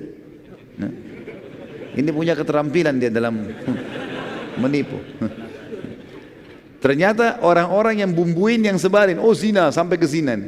Dan ingat teman-teman, menitipkan kata-kata pada orang pasti bertambah. Dalam pepatah bahasa Arab dikatakan, kalau kau titipkan emas pada orang pastikan tidak bertambah, tapi kalau kau titip kata-kata pasti bertambah. Kalau emas ini 10 gram 10 gram begitu terus, nggak mungkin dia mau sedekah tambah. Kalau dia kurangin mungkin, tapi kalau kata-kata itu ditambah semua, bumbunya banyak. Jadi kalau antum lagi nyampaikan sesuatu jangan bilang, jangan sampaikan orang ya, pasti disampaikan nanti. Kurang lebih seperti itulah.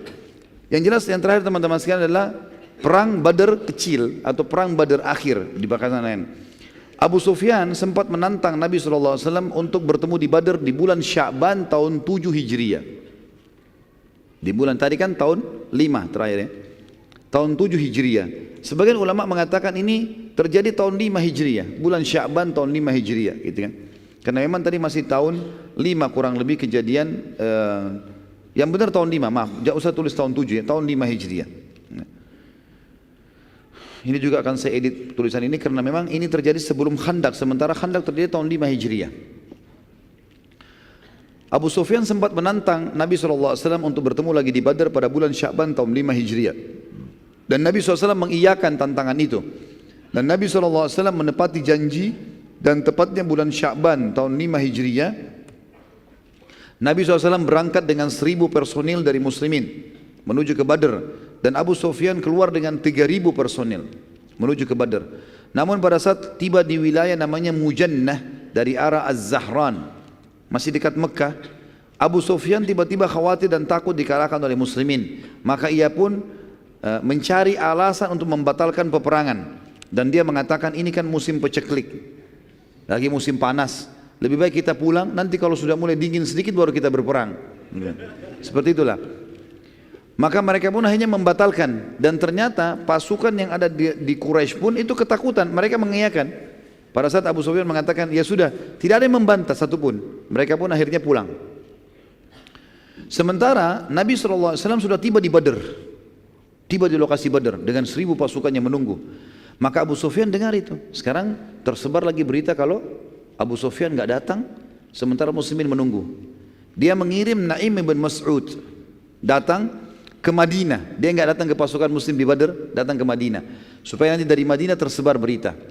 Kalau orang-orang Mekah akan datang dengan pasukan besar, kuat dan seterusnya. Lalu berita ini disebarkan oleh mata-mata Nabi SAW, disampaikan ke pasukan muslimin yang ada di Badr. Maka pada saat itu pun ya, Nabi SAW mengatakan kami tidak terpengaruh.